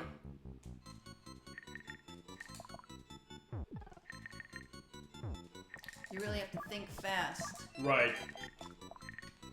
Shoot. Especially around a 20. Really have to think fast. You have to think fast. You have to think very. I mean, fine. I think we talked about this when we played Tetrisphere, saying, "Hey, Nintendo Power's taken." I was like, you gotta think spatially on this game. Right now, you definitely have to because, like, yeah, every little thing is like, pretty much. It's like, where can you slide something into something? Try and get some way through. In this case, I couldn't. Wow, that is amazing, though. That's way too money. Well, but way too many. It's also pointing out one other thing when it comes to when you're playing this in single player, and I don't remember if there's versions of this where the multiplayer will do this on its own. Because as you clear levels when you play this game solo, or any version of Dr. Mario solo, they increase your virus level. So basically what happens is as you keep playing, it eventually will get up to this. So if nothing else, it's also something that as you go, it will be something that you start simple, but then it's like you'll get more and more and more. And at that juncture, like, yeah, I'm stuck. I was though too at the top. To be fair, you're. But as I said, I'm fine. The reason we're showing this also is because I want to show what you're dealing with here when you go for 20. Because I figure, like, fine, I showed the full brunt of like really what it is on. what you're doing for it. Well, sometimes that's the idea. Sometimes the question, like, what is the idea of like the difficulty of a game, like showing like where's it getting nuts. I also noticed something else about this game when What's you're that? doing this game with the hardcore. With 20, what's that? Yeah, it's when you're doing it even faster for me. Yeah. You can't you can't maneuver as quickly. I'm not being able to maneuver as quickly with these things. I don't know what's going on here. And also because I'm in a tight spot, so yeah, fine, I lost as far as like 80-something viruses. Fine, that being said, we're going to have an actual match of it, but I want to show that. Yeah, that was cool though. If we're showing that, because it also to me is fascinating looking at it. It is. I've also seen people feasibly be, fine, I've done it too, but like it's just a case where it's not necessarily look at the draw, but it's also a case of, fine, you got to make sure you're going through.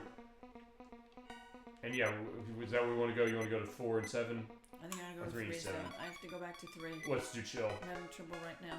Maybe it's actually, the music. fine. Maybe it's the music. Fine, no, I haven't shown high speed. Let's show high speed. Let's chill out. I felt like last time I couldn't move the stuff at all. Yeah, when you have high, it's going to faster. Although, to be fair, honestly, I'll say this. Even compared to Tetris, I don't know if I'd say that the high in this one is like as much of a frantic case as that. Oh, you don't think so? I mean, it's fast, yes, and you have to be careful as far as what it is, but for some reason, I find it easier to manage at the highest case for this. Also, maybe the other thing is that, because fine, when you have like the blocks falling, it kind of gives you a pause, whereas with Tetris, particularly this version, you don't have that luxury even when the block's clear, or when the line clears, I should say.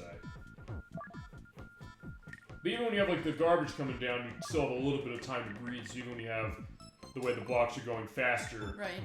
It's not. At least maybe in my experience, it's not as much of a case where I'm saying, "Oh God, I'm gonna lose," which I guess is a good thing, but it's also something fine. You do still have to be a little faster. You're right about that. As far as that element shit, and you still make mistakes that way, like I just did. Or I can say screw it. All the time here. Yeah, shit. Sometimes I think I'm not as fast as I. Well, no, I mean sometimes it's something where, and also sometimes it can be. Also sometimes like See, for certain games, like we've talked about this with certain puzzle games, when does speed really matter? But for certain, sometimes it does. You're right. Like this one, in this one, it definitely. can. So like Tetris Attack, it can. But even something like Strange Horticulture, it doesn't because fine, it's more of a deliberate game anyway. Or fine, I was showing you Catherine.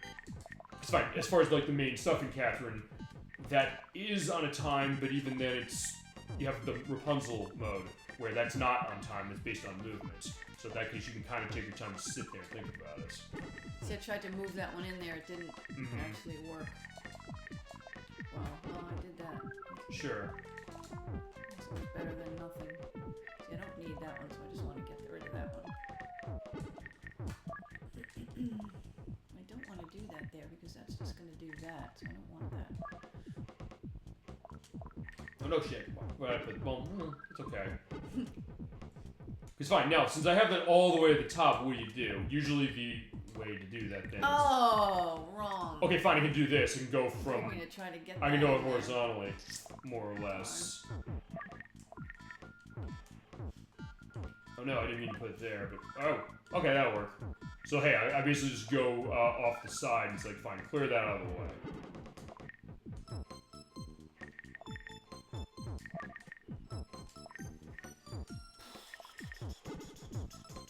In that case, I'm dug in, so I'll have to feasibly get my way out.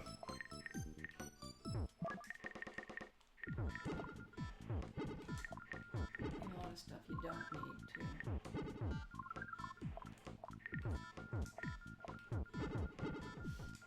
Oh no.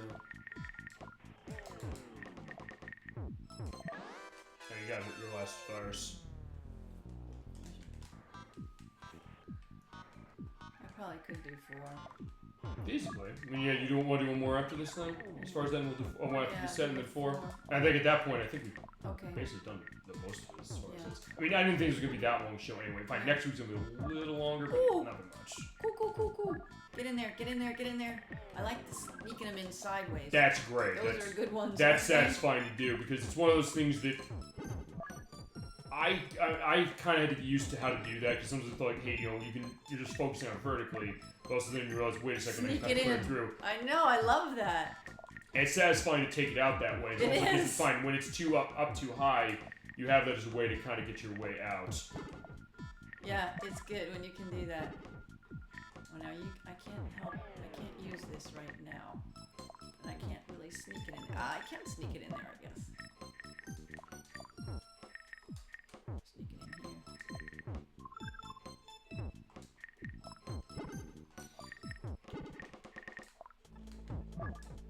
That's great. Look at that. I was able to just. Speaking of sneaking one in there, I was just able to do that.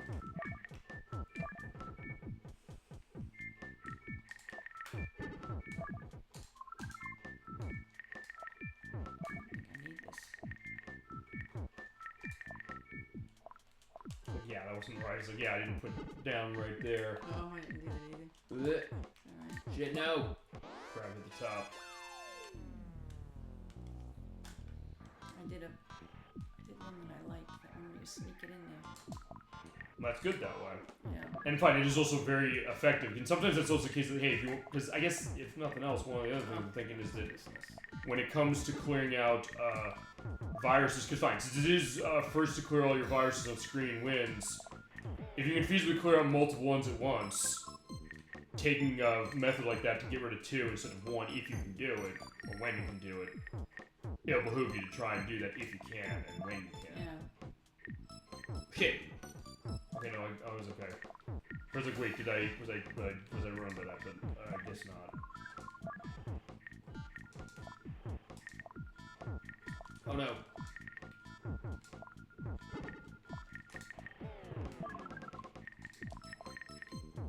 Yeah, this bottleneck crap, you got it. Okay, but you're playing at a ridiculous speed. Not that well, ridiculous. Fine, not 20. You oh, saw that that's before. good. That was ridiculous. Now Intentionally so. I have to play at 4. That's why. Okay. At 4. 4. Oh, 4. Okay, fine. I'm gonna go down to medium. Let's go Yeah. to Big Fever then. That's confusing. Okay. Alright. Here we go. Alright, let's do it.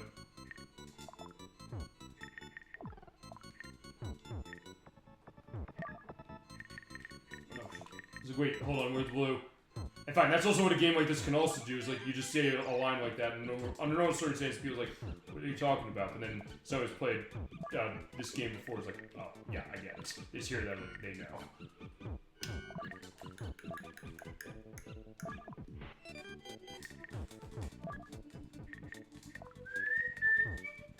Very dreamy as well, going back to the sound as far as this. I love that, you know. Which goes, I guess, to like the magical take as far as Mario in general, but also the case that, yeah, fine, like, you know, virus killing never was so cute and so, you know, inspiring.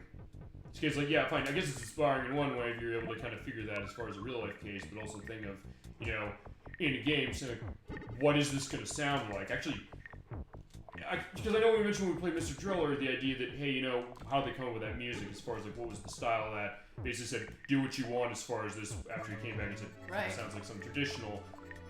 I didn't find anything as far as this game saying, oh, by the way, what was the perspective of what they were saying when it came to what the music design was. But sometimes, you might get that story. Maybe there is. Fine. We'll feasibly show other cases of Dr. Mario anyway, because fine. I mean, I'm showing it again in 2 weeks, technically. Sort of, kind of, although fine, we're not going to hear Fever at all in this. No. Well, not in that version. But fine, we still have NES that's available. Game Boy's on Switch Online. We did show Dr. Mario 64, which actually, that one I think has like an adventure mode. I think that would be something we could feasibly rationalize. I'll full show that anyway. Also, it's a different game, so in that case, you know that. And then fine, as mentioned, with that Super Bowl game Saturday second chance thing of starting, feasibly we have reason to come back to basically anything we played before. If it feels necessary, just because, like, you know, I just want to show it again. And I can think of a couple things as far as what I want to do next year. Is like, I just want to show it again, just because it's been a while, and also, or just because, like, you know, we weren't always kind of going as deep into some of this stuff as far as it, and also in some cases, fine, I wasn't doing that for some of that stuff, but also now I'm realizing it's like, can I come with some kind of flimsy pretext to kind of get an anniversary case of it? And the answer is sometimes yes, or sometimes other cases where I realize, wait a second, you know what, I can kind of justify this. Actually, I'll let you know one of these dogs. I mentioned this earlier today, so like, oh yeah, I can justify this as far as like this. I kind of want to show off McDonald's Treasure Adventure again. You play that? No, I've seen it. Is that with the Ronald McDonald? That's the one on Sega Genesis, but Treasure, the Pete Gunster Heroes, and Dynamite Heady, and Radiant Silvergun, which I owe careers to that game, and we're going to play that next year. I'm not that familiar with it. No. It's good. It's really good. It's also a game that costs a lot of money. Really? Because of licensing, it's probably not getting re-released. Well, I mean, I like to hope they do. I mean, fine. They made the Grimace's birthday game on Game Boy Color, like, last year, and it's good. It's really good. McDonald's just made it for the purpose of celebrating Grimace's birthday. So we just printed this new Game Boy Color game for this. So who's to say? But I mean, yeah, anything feasible could have a chance to come back that way. But it's also one that, fine, it's a game that's way better than think. I've mentioned this game to people. I also want to see if I'm going to try and figure this, because I do have an update on one thing when it comes to how EdWex Play Smart Bolt's going to go, when it's going to go. I want to see... this might be a question about if I can make this go. If feasibly, when I come back to that to do it again, if I can have him and Nikki on that. Because he loves his stuff and Treasure, I know that. But also it's a case where, when you hear the name of that, you're like, a platform game with Ronald McDonald is really that good? And the answer is yes. Like, but not just because Treasure made it. It's just like, fine, it's by Treasure. It's like, fine, a lot of stuff in there. This is really good. But just, because I played some of the music for that, and just like, this music's awesome. What was this kind of like McDonald's Treasure? I was like, what? It's like, it sounds like it's not something. Fine, I mentioned the story when we played it, sort of, kind of, in the sense that, fine, they made that game. Because fine, they're ex-members of Konami. They left Konami. They said, we want to make original properties. Konami didn't want them to make them. I mean, they pitched Gunster Heroes, and they said, no, we don't want this. They went to Sega. Sega said, okay, we have this project as far as McDonald's Treasure Adventure. Would you make this for us? They did, and they said, we're pressed on this. Sure, you can make Gunster Heroes, and even Treasure then said, they said, you know, can we release, we finished this other game, can we release Gunster Heroes like a month before this one? He's like, yeah, sure, you did a great job as far as this one. And they did do a great job. And actually, I think, McDonald's Treasure Adventure was the, I don't think I mentioned this when we played it, it was the first game of Treasures I ever played. Because I played Dynamite Heady, and it's like, wait a second, I noticed that logo. I was like, wait a second, where did I know that from? I was like, wait, it is from that game, shit. It's really good, and the music's amazing. Okay. So it's also one of those cases that find, you know, like, the case of, like, the weird case of a licensed game, but it also being something that's is interesting. Although to be fair, McDonald's is oftentimes I mentioned the Grimace's birthday on Game Boy Color. You'd be shocked that hey, there's a Game Boy Color game in 2023, number one. But it's really interesting as far as what it's doing.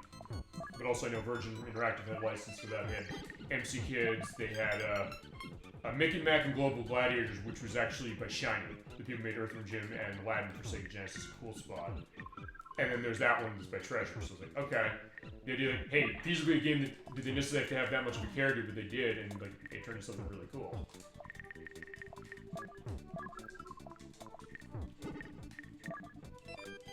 There we go. Oh no. I don't know, is it that much, I'll ask you this question, is it that terrifying to hear that yes. as opposed to hearing the in Tetris Attack? Oh no, fine, as I said, that is the worst. I was gonna say there's gonna be a little bit of a, a gradient there, or a gradation there, like, which is more of a stress case, like, that oh, one. Yeah, that one, right. No, I get it, you're right. Definitely that one. Well, fine, also, because fine, that one, I guess in this weird way, well, okay, because fine, in that game, fine. The penalty when it comes to getting hit by something like that, or fine, the damage of that is worse. Yeah. So I think in that case, maybe that's also part of the reason. It's fine. And this one is just adding another block, which is an annoyance, and it can be really bad when you have stuff high up. But it's also a case that fine. The other case, like fine, it can clear the whole damn, or it can cover the whole damn screen that block if you get it thick enough. As you did when we get the 5-chain, we did Pokemon Puzzling. So like, there you go. And that being like the case of turning the tide of the battle.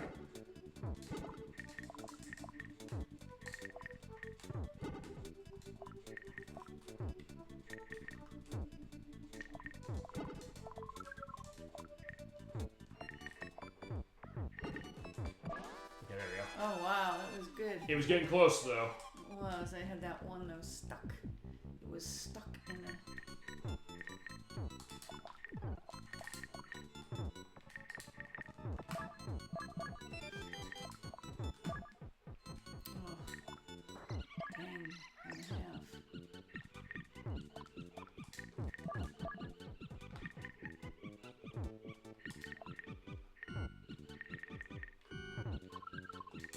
Well, there's one thing I probably should say about Fever in this game, just the way the sound direction, or fine, Yeah. I don't know, I mean, how to put this? I guess, well, fine, it's the instrumentation, like, fine, I guess it's the, fine, because I mentioned Kazumi Totaka's involved in this, it almost sounds like, for part of it, like, the monkey screeching part of it, or, like, have, like, it almost, like, sounds like a car horn for certain things, which is fine. It sounds like Mario Paint does that, like, there's certain things that kind of have that kind of interesting sound in themselves, as far as almost sounding like sound effects. I actually find a lot of stuff with Yoshi's story is that.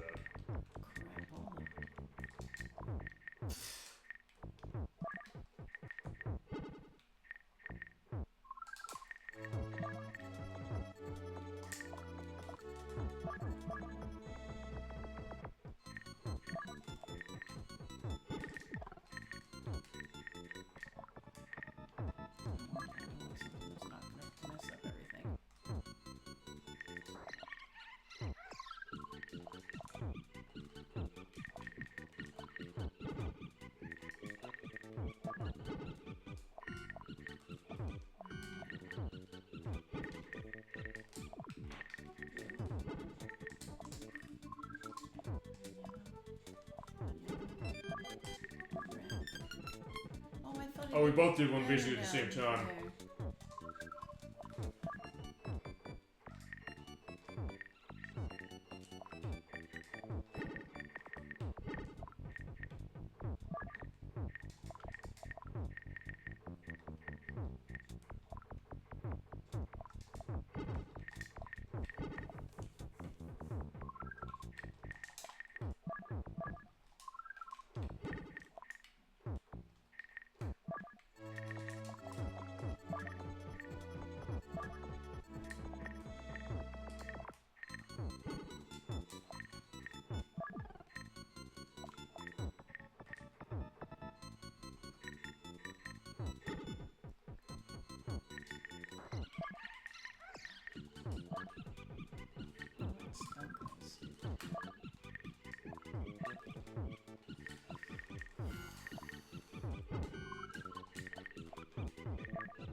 Wow, good job. That was close as far as how it was.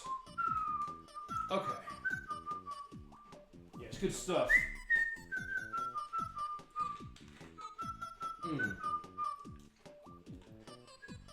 Yeah, I guess we may as well let the whole case of the sphere as well. It's very good. It's good stuff.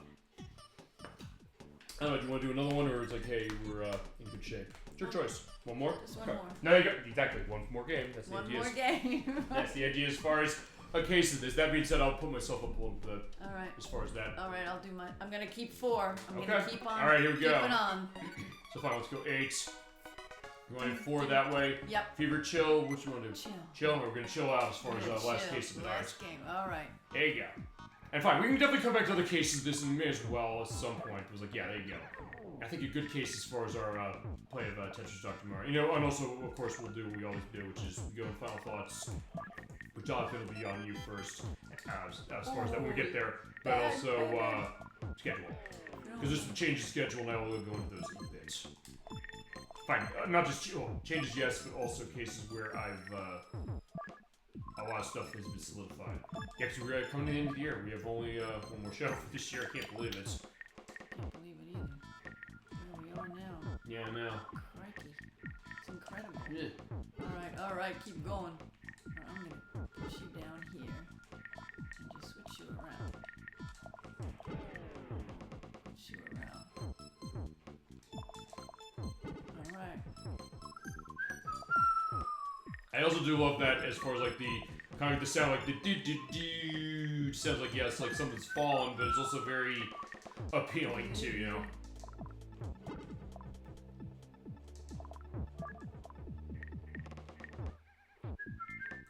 Basically, you get like this almost like the starlight twinkle going off the and also they do add a new bar to this one that, as far as the music for chill, that was not in the 8-bit editions. Shit.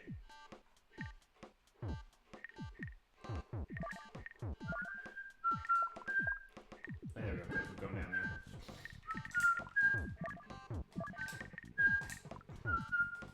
You got to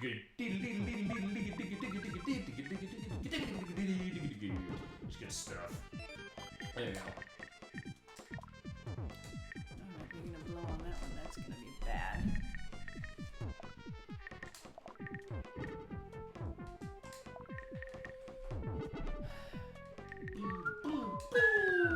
I do love that. Just that sound design, as far as, or they had to decide design of how it sounds, like the It's like this kind of.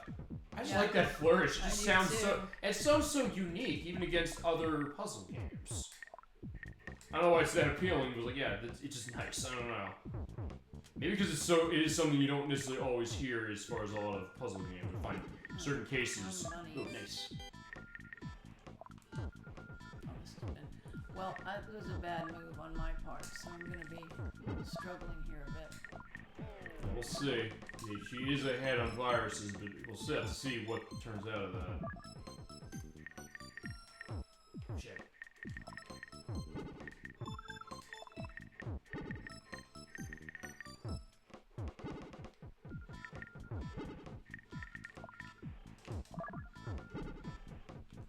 Yeah, it's basically right there. They had a second verse of this, which actually the 8-bit versions did not have. So there's the idea that, hey, it is remixing the music from before, but also adding new elements to it that were not there before.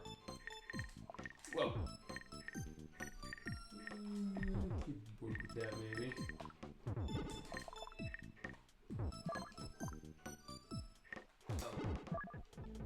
It's not going to help me at all.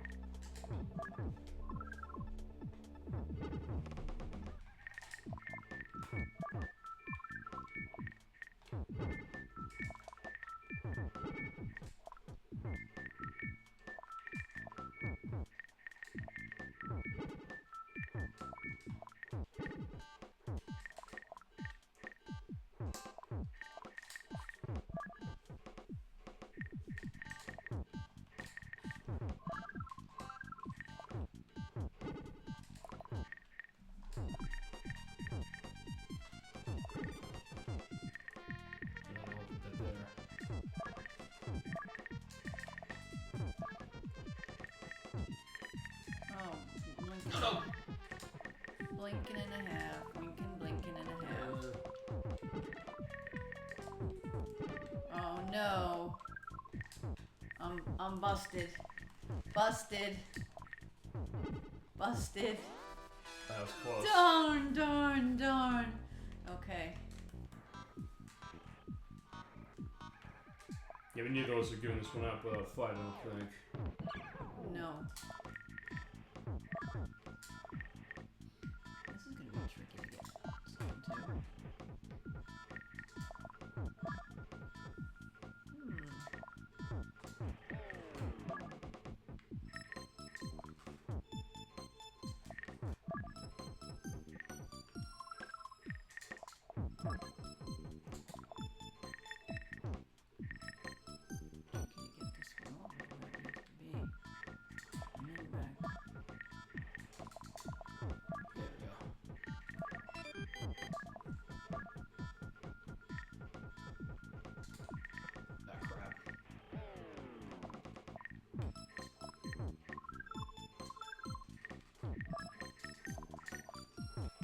Oh, darn.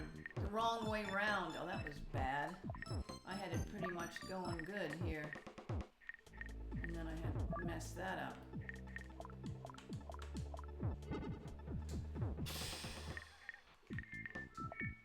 Oh no. Yeah, that'll be okay. That'll sort that out too. No, probably don't put that there.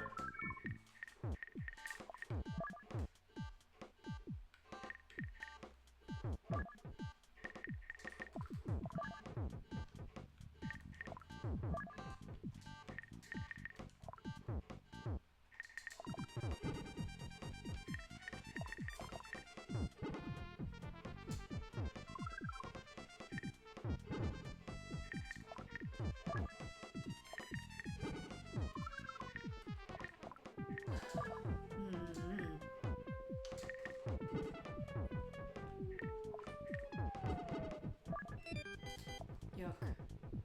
Alright, that's gonna be bad.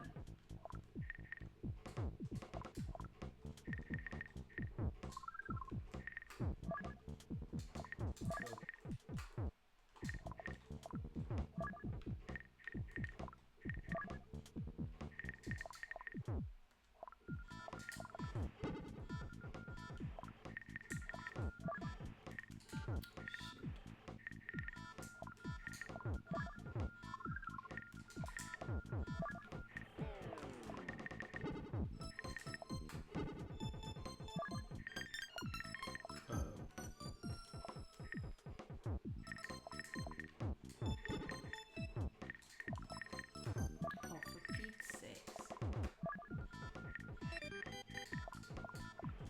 Great.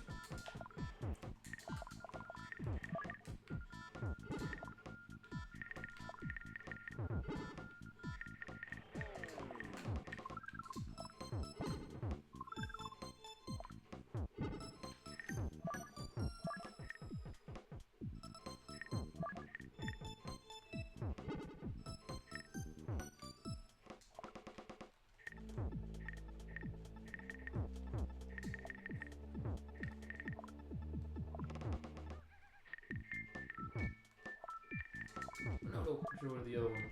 Shoot. Well, maybe not. Maybe that's okay.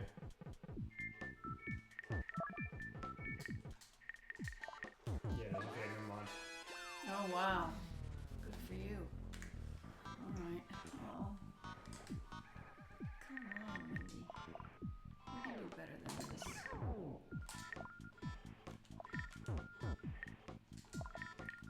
This is also how you're telling how insanely transfixed we are as far as this.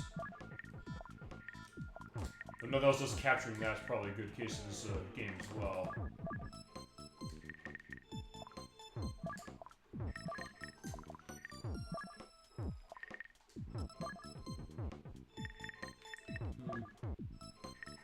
Oh shit.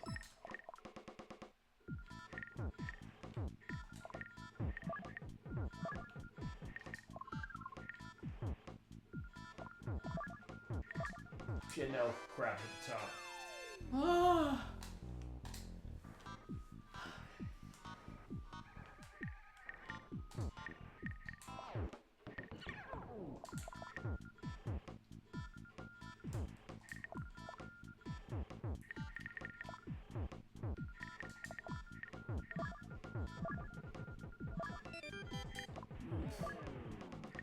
bad because you did me at the top there.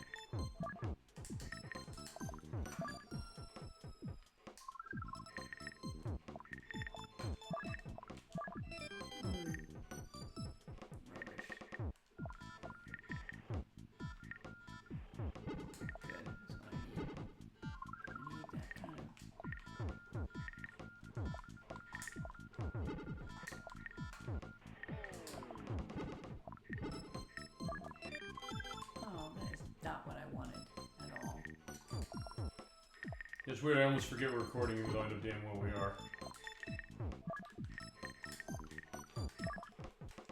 Oh. Well, this was rubbish. Well, I've blown it now. I can just tell that I have now. No, everything's bad. There we go. Oh, congratulations. Yeah, well, alright. Not bad as far as this. That was quite a good fun case, and quite a great case as far as Tetris and Dr. Mario. Well, I think with this might actually be good music to talk over, I think, for the rest of the show, I think.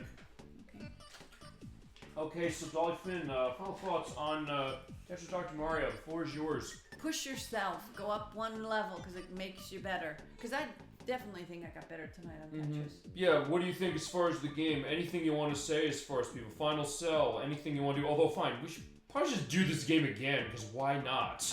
I think that... But for now, what do you say? I think I like Tetris better than I did before we started. Okay. I think you have to play it enough to get those patterns. If you're not someone who can just see those patterns, and I think you have to start slowly and move yourself up. Because I think if, you know, I was trying to like be fair, and you were higher than I was, and I was trying to push myself go higher. Yeah. I think if you start, but you don't learn how to all the shapes. You don't learn how they might fit in. Start really at the bottom and just move yourself up slowly when you really start doing a good job, because I think that's what happened with me. I figured I'll always play at 3 or 4 just because you're playing at whatever 8 or whatever, and I thought just it's not fair. But what it is I when I moved down, I could see the shapes. I could, you know, when they were coming down, I could think about where they might fit in, and the slower I got, and so I think that's why I got better. Well, then let me also just do this. 2 things.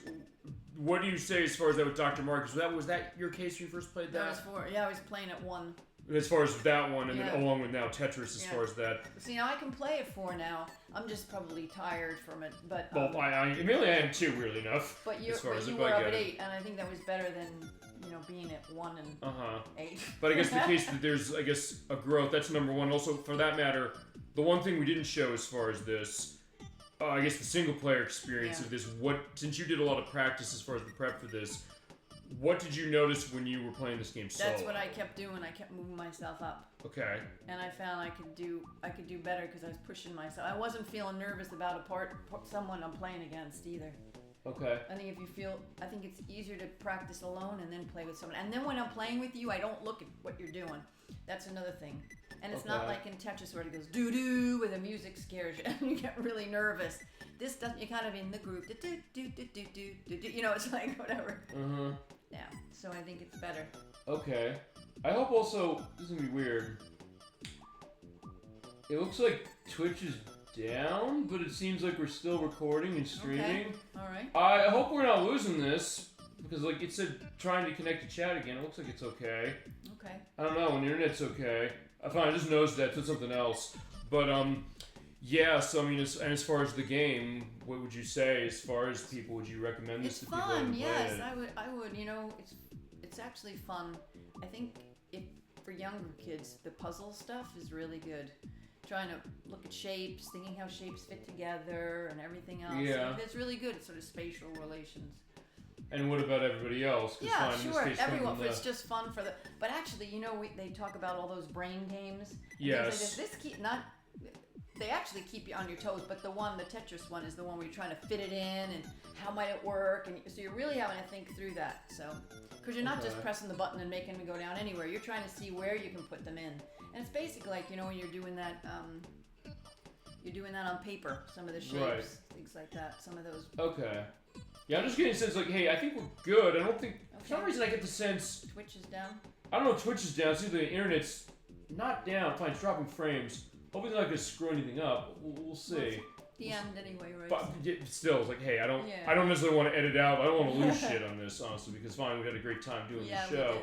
We did. Yeah, I guess it'll be okay. We'll see. If I have to edit weirdly around for this, I'll weirdly edit around this. If we have to do some more to add it in, we could. Yeah, why not? I mean, hey, another reason to come back to this. That's right.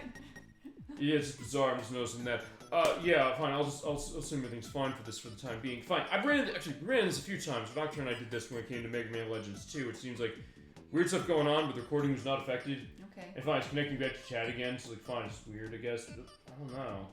But anyway, yeah. Final thoughts to me, I guess. Unless you want to do anything No, that's worse. good. Okay, fine. Final thoughts on my case is a lot of what she's saying that this is a great game. Fine. This is a great collection of 2 games brought up to 16-bit speed in a unique way that also is something that, if you have them on NES and Game Boy, it's still something that's going to go well to that, but also a nice boost, but also something that still has a lot of fun to it. And fine, because it's a lot like the old ones as far as what it is, but it also does have a couple new things as the versus computer aspect as far as Tetris. Actually has versus computer aspect, actually both of these, which didn't have on NES. But also that it has the mix match. Is it too easy for you? No. Okay. I wouldn't say that. As far Challenging still? It's still challenging. It's still fun. It still has a lot of variety. It is something that is like 2 games for the price of 1, and then you get to mix them together. It is something unique. That's still something kind of unique nowadays. I mean, fine. A couple games that do that. I mentioned Tetris Forever doing that now. The Puyo Puyo Tetris games do that. Yeah, this is one of the early ones I could think of. Like, hey, take two puzzle games, put them together, and still a lot of fun. And if you liking this right now, it is still only on Super Nintendo. Maybe by the time we upload this, as far as the edit, they'll say, hey, by the way, we're going to put this on Switch Online. They bug our show, I say that. Also because people have good ideas as far as what they want to see. Like we've been begging, like for said, that same case, saying, hey, I want to see, this get re-released. Maybe that happens. Right now it is on Super Nintendo. I got my copy for $30 as far as $25-$30. Well, worth Not it. bad. It is worth money. It's absolutely worth the money. And even if it was like more, it's just like, yeah, even if they were charging like full price on this thing still, it's just like, yeah, pick this game up. But my favorite is Super Nintendo. It's a great version. And it's a great, definitely a good case of it. And fine, it's like, we'll come back to Dr. Mario eventually as far as more versions of it. Come back to Tetris as far as it. I don't know when the next one we come back to Tetris would be. Maybe, I guess we do Puyo Puyo Tetris. I know I was asked for that by Alec first, but also... Good. I'm trying to think of other cases as far as other things with it that we could show. Yeah, feel free to keep the suggestion coming as far as what you want to do. If any of the Tetris variances you want to see that maybe we didn't show or haven't shown yet, maybe did show already, we'll see for it. And as far as Dr. Mario, we will, as I said, come back to the unique versions of that, but also Flower 10, we're going to have that one in 2 weeks again.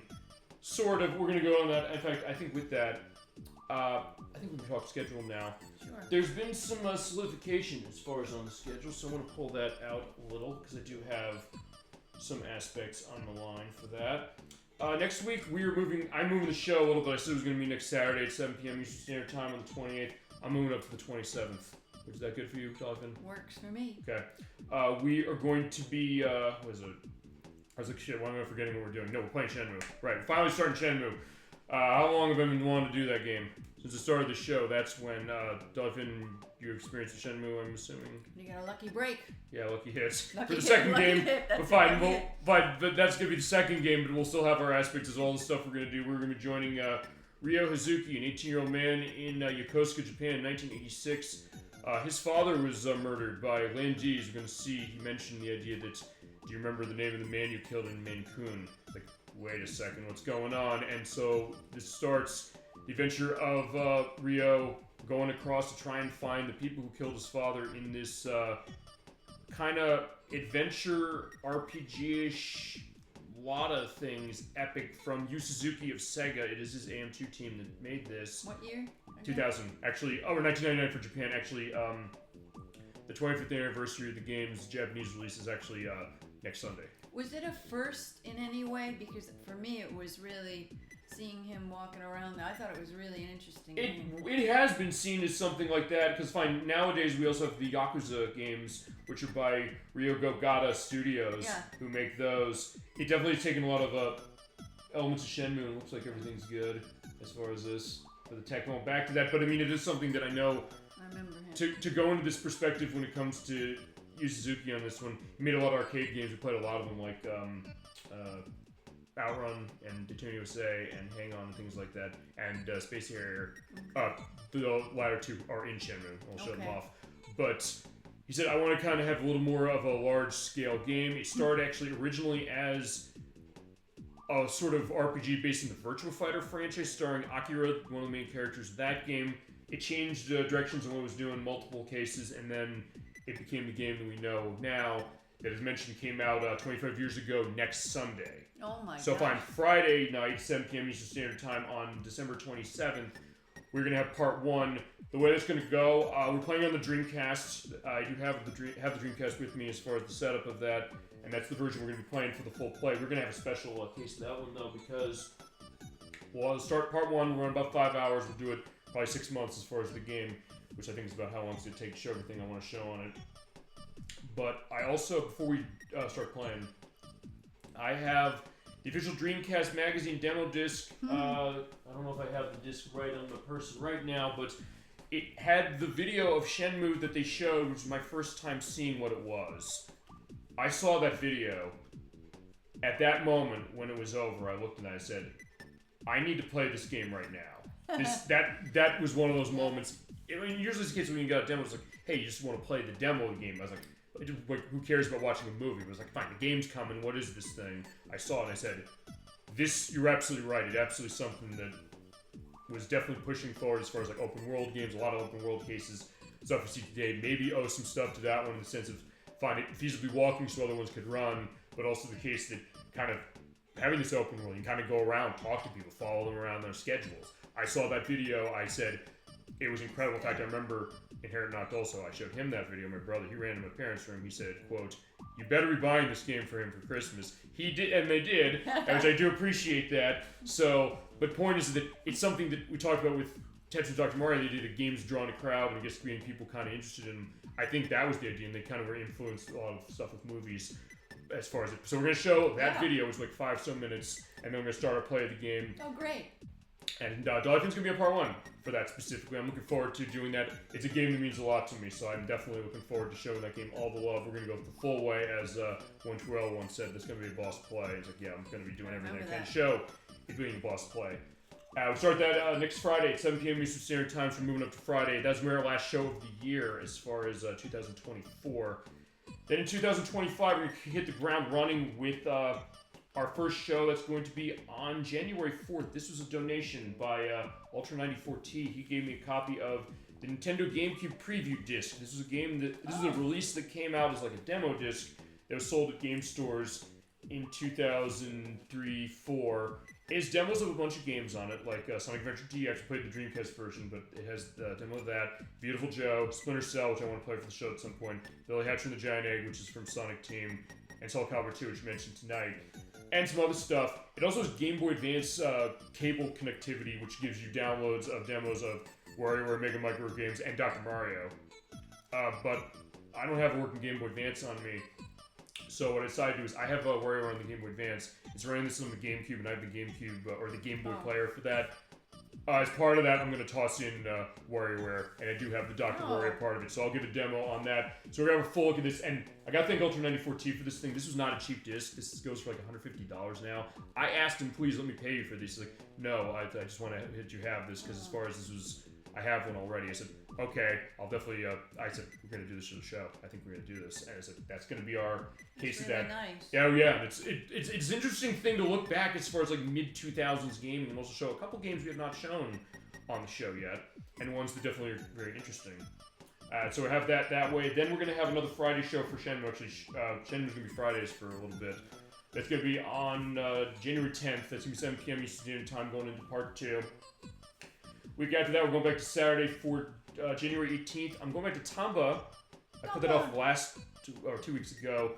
I need to be ready as far as, in fact, I'm going to be doing practice as far as it's with my PSP pretty soon for that, just to make sure, hey, we're set, because it was one Terrell one because you were on part 1 with that one. Yep. We're going to continue our adventures with Tamba, see where we go next, and I'm looking forward to doing that and getting back to the game, giving you the game right, as I mentioned to Suika Theme Rondo, saying, like, hey, Bakugan Defender of the Core is like, we take the viewer request seriously. I do, because, like, hey, I want to give you the game. I don't want, fine. It's one thing to say, like, hey, I'll give you the game, like, right now, but it's also the case that, fine, you know what, I want to get that understanding. I want to get a sense of it, because people are making that just conscious decision, coming by and joining us. for this gaming journey we go on. And I really appreciate that. And so I want to go the full way. I want to find all this stuff out. Stuff I never knew. Maybe you never knew. Maybe you'll give us information too. So we'll have that stuff going. So that's what I'm doing on Tom. I'm making sure we're going set on that. And then week after that, we're also going to another Friday Perm that's going to be on January 24th. We're starting our Super Bowl Game Saturday Second Chance initiative. Where we're going to have come back to a game we played for the show before for a reason, and we have a reason to come back, or there's like a tech problem we had. Or in this case, it's a game I did a recording of years ago. It was before I had recordings, so I'm going to give it a full official entry with the new tech we've got. We were going back, we were playing Halo, Combat Evolved, for Xbox. Familiar with Halo? Yes, you are. We're going to be using a remake of UK. He likes it very much. I like it too. We're going to be using a remake of a remake, though, to play. We're going to be playing, because it was on Xbox originally, but I'm going to be using the Halo Master Chief Collection, which is on Xbox One and Series S and X. In that, it has an enhanced version of Halo Combat Evolved Anniversary Edition, which was on 360. Oh. But it's enhanced for the newer systems. And the reason I'm using that one is because that version has subtitles for its dialogue, and the OG Xbox version does not. Oh. And given the way that game operates on story, I want to do that. The way we're going to do that one is to start, I'm going with single player. But it's also one of those cases we can come back to multiplayer, because that's one that has great stuff going on with multiplayer. But that storyline, that's quite a great case. We're joining the Master Chief and Cortana as we're going to be fighting against the Covenant, the alien forces that are going around. And we'll come back to that as far as actually having a show of it. And it's a great one. I'm going to look forward to show that. And in February, as we mentioned last week, the Crusader 64 and Chasm 22 are joining me on February 1st. We're going to be playing start of probably the longest running game we're going to have next year, and the longest running game we've had for the show so far. What? For Shadow Hearts Covenant. You familiar with that? Not really. You saw Shadow Hearts, which we played. He showed us that game. That game was unbelievable. That's one actually I never played either. But he said, "Okay, I want to do the next one." So we're going to start the next chapter of the story of Yuri Hyuga, the character of, Yuri Hyuga, who was the character of the first game.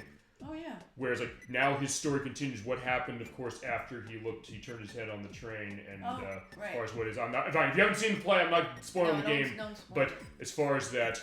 Okay. What happened to that game? He even said, "Hey, remember as far as what happened with Shadow Hearts?" Like, yeah, sure, fine. There's a lot of that game I'm not forgetting, but we're going to the next one. This is an 80-hour game, by the way, so we're going to be running this most of next year. We're starting that one early at 3 p.m. Eastern Standard Time. Fab. We're going to go for pretty long cases of that, and fine. That's also a case where fine. Castle 2 is coming in because he knows that game very well, and it's having a really great dynamic with them. In a way, sharing this secret of gaming that they know, that I don't know. And kind of giving that perspective, and also more of a Chasm 22's case of RPGs, because he's only been on the show twice before, and really were fine, except for Parasite Eve, where he was kind of a guest, sort of going in and out for the party edition we did. There's Guardian Heroes, not much of an RPG. He's a big one on RPGs too, so I'll have that going, and we're looking forward to doing that. And then we'll also have the next part, Shenmue and Tom, but dates to be determined. Then Nocturne's coming back at the end of the month of February for Super Mario Advance 4, Super Mario Bros. 3. We did Super Mario Bros. 3 last month. Feels like it's been like 3 months ago. But that being said, she loves that game. She said, "Hey, that Game Boy Advance version," which is what that is, it's a Game Boy Advance edition of Super Mario Bros. 3.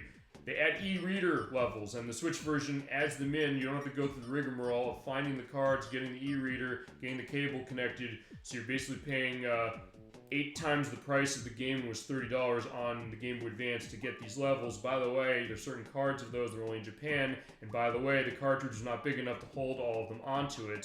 So thank God, in this case, they did re-releases where they included them all. So she said, "I want to see these new levels as a blind case." She's been given that to us as a blind case. And that's going to sort of be our Super Bowl Game Saturday Second Chance, even though we had it last month, as far as showing that. And then in March, we're going to have next parts of Shadow Hearts, Covenant, and Shenmue. I think we'll be done with Tom, but I think Tom's finale is in February, I believe. Then we're going to have Edwack. I confirmed he's going to be coming up on the weekend that month. He's going to be playing Smart Ball for us. What is that? It is a game that is kind of a sort of puzzle platforming game that is by Game Freak, the people who made Pokemon. This was years before they made Pokemon. This actually was for all intents and purposes, a launch title for Super Nintendo that he knows, and Internet 96 knows. I'd never heard of this until Me either. I didn't either, but actually It's a puzzle game. it's kind of also like a platforming game. It's one he has a lot of memories with. It's also a case where in Japan it was called Jerry Boy. And unlike our version, there is a lot of story content that is only in that one. And so he said, we were talking about this the other day. I said, hey, when you want to do this, I want to get a sense like when he's available first, his schedule. And Nikki, of course, will be involved as far as that. But also the case that we feasibly at some point we're going to show off the English version, which has not been re-released. But since it's so much different for Japan, show the Japanese? We're going to try and show the Japanese version. And the way I'm thinking is... How do we do that? It's released on Super Famicom in Japan. The game is only like $20. The only thing I gotta figure is I gotta find a unit that plays Super Famicom games. I think they're like multi-console things that you can do that as far as modern day, where you can kind of get games Super Famicom and play them on that. I want to look into that, but because they said we can figure that we can do that as a Super Game Saturday Sega chance sometime down the road. But I want to figure what that's going to be, and we'll figure that going down. But he's going to show that. Cool. Then I think our Super Bowl Game Saturday Second Chance of March is going to be Sonic the Hedgehog 2. I did that years ago. I don't have recording, and there's so much to that game we got to go into. And then March 20. What month is that? What weekend is that? The last weekend of March. I just want to take a quick look at this. Sure. It is March 29th. That's closest to April Fool's Day. We're doing our April Fool's Day show. We're playing Plumbers Over Ties. That being said, I said feasibly that would be the worst game we ever showed on the show, but after I scarred you with NBA Unrivaled, now I'm not so sure. Honestly, I think Plumbers Over Ties is a better game than NBA Unrivaled. That's so funny. But we have the Switch versions. A 3DO game that came out, it's like $400. They re-released it on Switch and actually on all of the modern consoles for this almost avant-garde dating simulator, in the sense that you're a plumber who doesn't wear a tie, but he does because his mother is trying to pressure him into getting married and having children. And this other girl who also is in a case of that by her father, and they meet, and all these weird feasibly not feasibly, definitely adult-oriented directions go. We can show this game, though I confirmed that. And it is a fascinatingly weird game. It's kind of become... It's like an FMV... Those are the best games. Fine, I think the Angry Video Game Nerd put it best, saying, it's a slideshow that verges on being softcore porn, but isn't that either, weirdly enough. And it's bizarre, but it's also the case that I'm so glad I bought this as far as this weird experience. And I can show this on the show. We are going to show that as far as our April Fool's Day show. You are not going to miss that, and you are also going to get, because of the definitive version, a lot of documentary footage of people, including James Rolfe, the Angry Video Game Nerd, mentions his episode saying, hey, I first thought, am I really going to have enough material to talk about with this game, even though it's totally nuts? Is this even going to be something that people are going to really care about? And I think, like, one of the women who was involved, who I think was involved with wrestling at one point, she got wind of it. She kind of was, like, loving the notoriety. She actually has, like, a lot of interviews in this release saying, like, wow, it's like this weird case, like, how they made this. It is absolutely fascinating as far as kind of taking this... I mean, it's a question if it's even a game, but it's also something that really... That release is kind of a fascination, like, how did a game get made? Sometimes you can ask those questions. This is one of those cases, like, we were talking about, like, gaming documentaries, like the stuff that Digital Eclipse does, like with Tetris Forever, and Lamasoft, the Jeff Minder stories, a couple examples. This is another case like that, and we're going to show that as far as it on March 29th. And then April 5th, Sweet Theme Rondage said, as far as what he wanted to see Bakugan Defenders of the Core. We're going to start that game. There'll be 4 parts. We're going to play the Xbox 360 version. I just got a copy of it. I actually went out to my retro game stores. They did have it, but they didn't have it in a good enough condition that I was comfortable buying it that way. So what I'm going to do is I'll get another copy.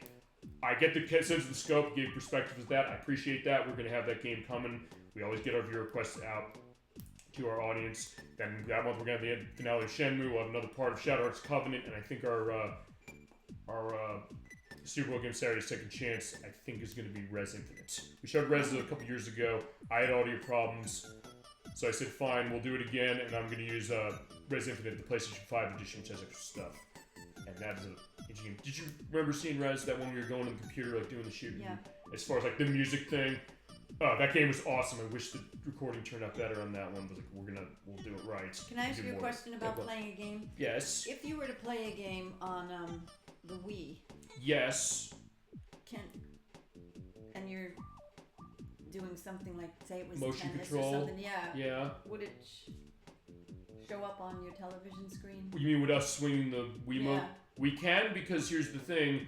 I remember last week on the show I was on camera. Right. I just get that camera, we do that, and we can show anything for Wii or anything where it makes sense to show that, like we did with Mr. Drill. Yeah. Because we did that for the accessory showcase. Right. So you're right. So if you want to do something like that, we can do that and like, hey, let's put the camera up. I got stuff for Kinect for 360. I'm probably going to show at some point. Okay. There's I think one game actually, Haunt, which I'm going to show in the Delicious Show next year for next Thanksgiving. It's a Kinect controlled game. We're in a haunted house by the guy who made Parappa the Rapper. So I couldn't let it go before they shut the store down. So in that case, it makes sense to be on camera. So you're right, we can definitely do that for sure.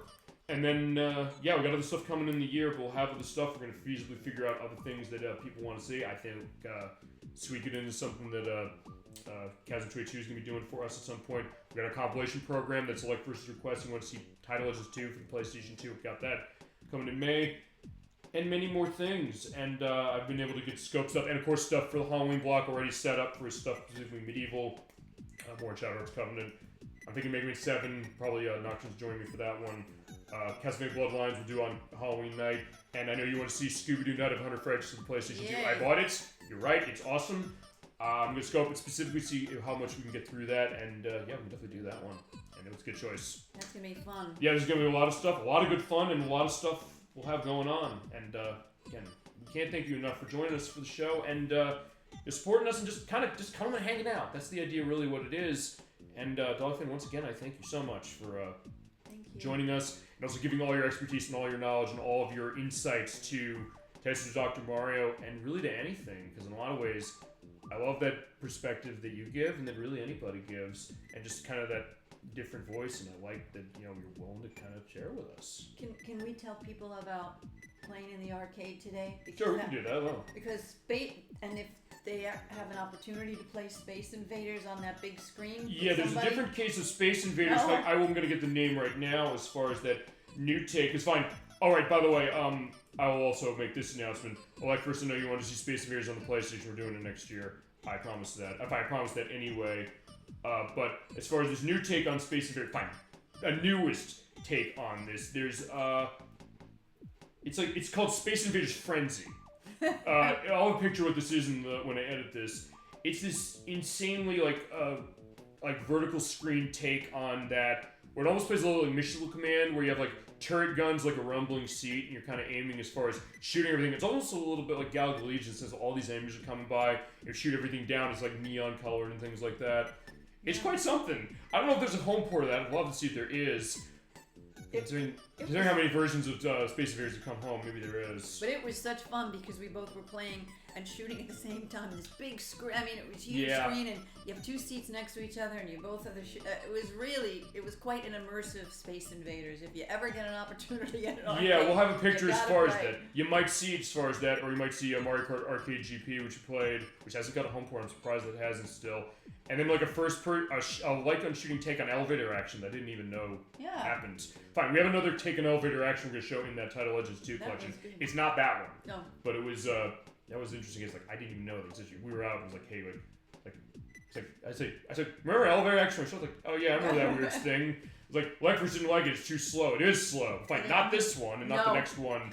Not the next one we're going to show that's in Title Legends 2, which isn't that one. But yeah, that's going to be the case. So yeah, good elongation of that. I'll have more stuff going on, and fine, I guess we'll count Space Invaders on PlayStation as a Super Bowl Game Saturday Second Chance, and at your request, because as the original arcade version, and we may as well show it, but fine, we'll show the full game on the PlayStation Edition, which is really good. You never played that, you're going to like seeing that. Yeah.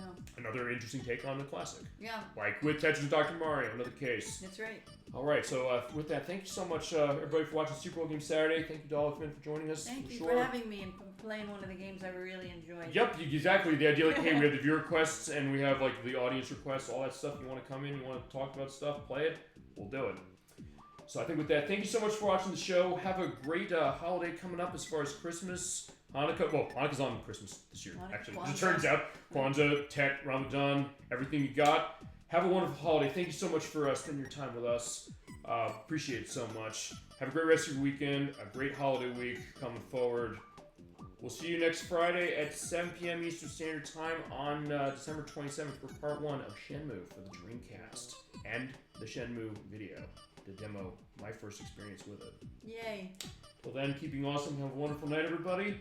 Happy holidays, of course, and take care. Happy holidays.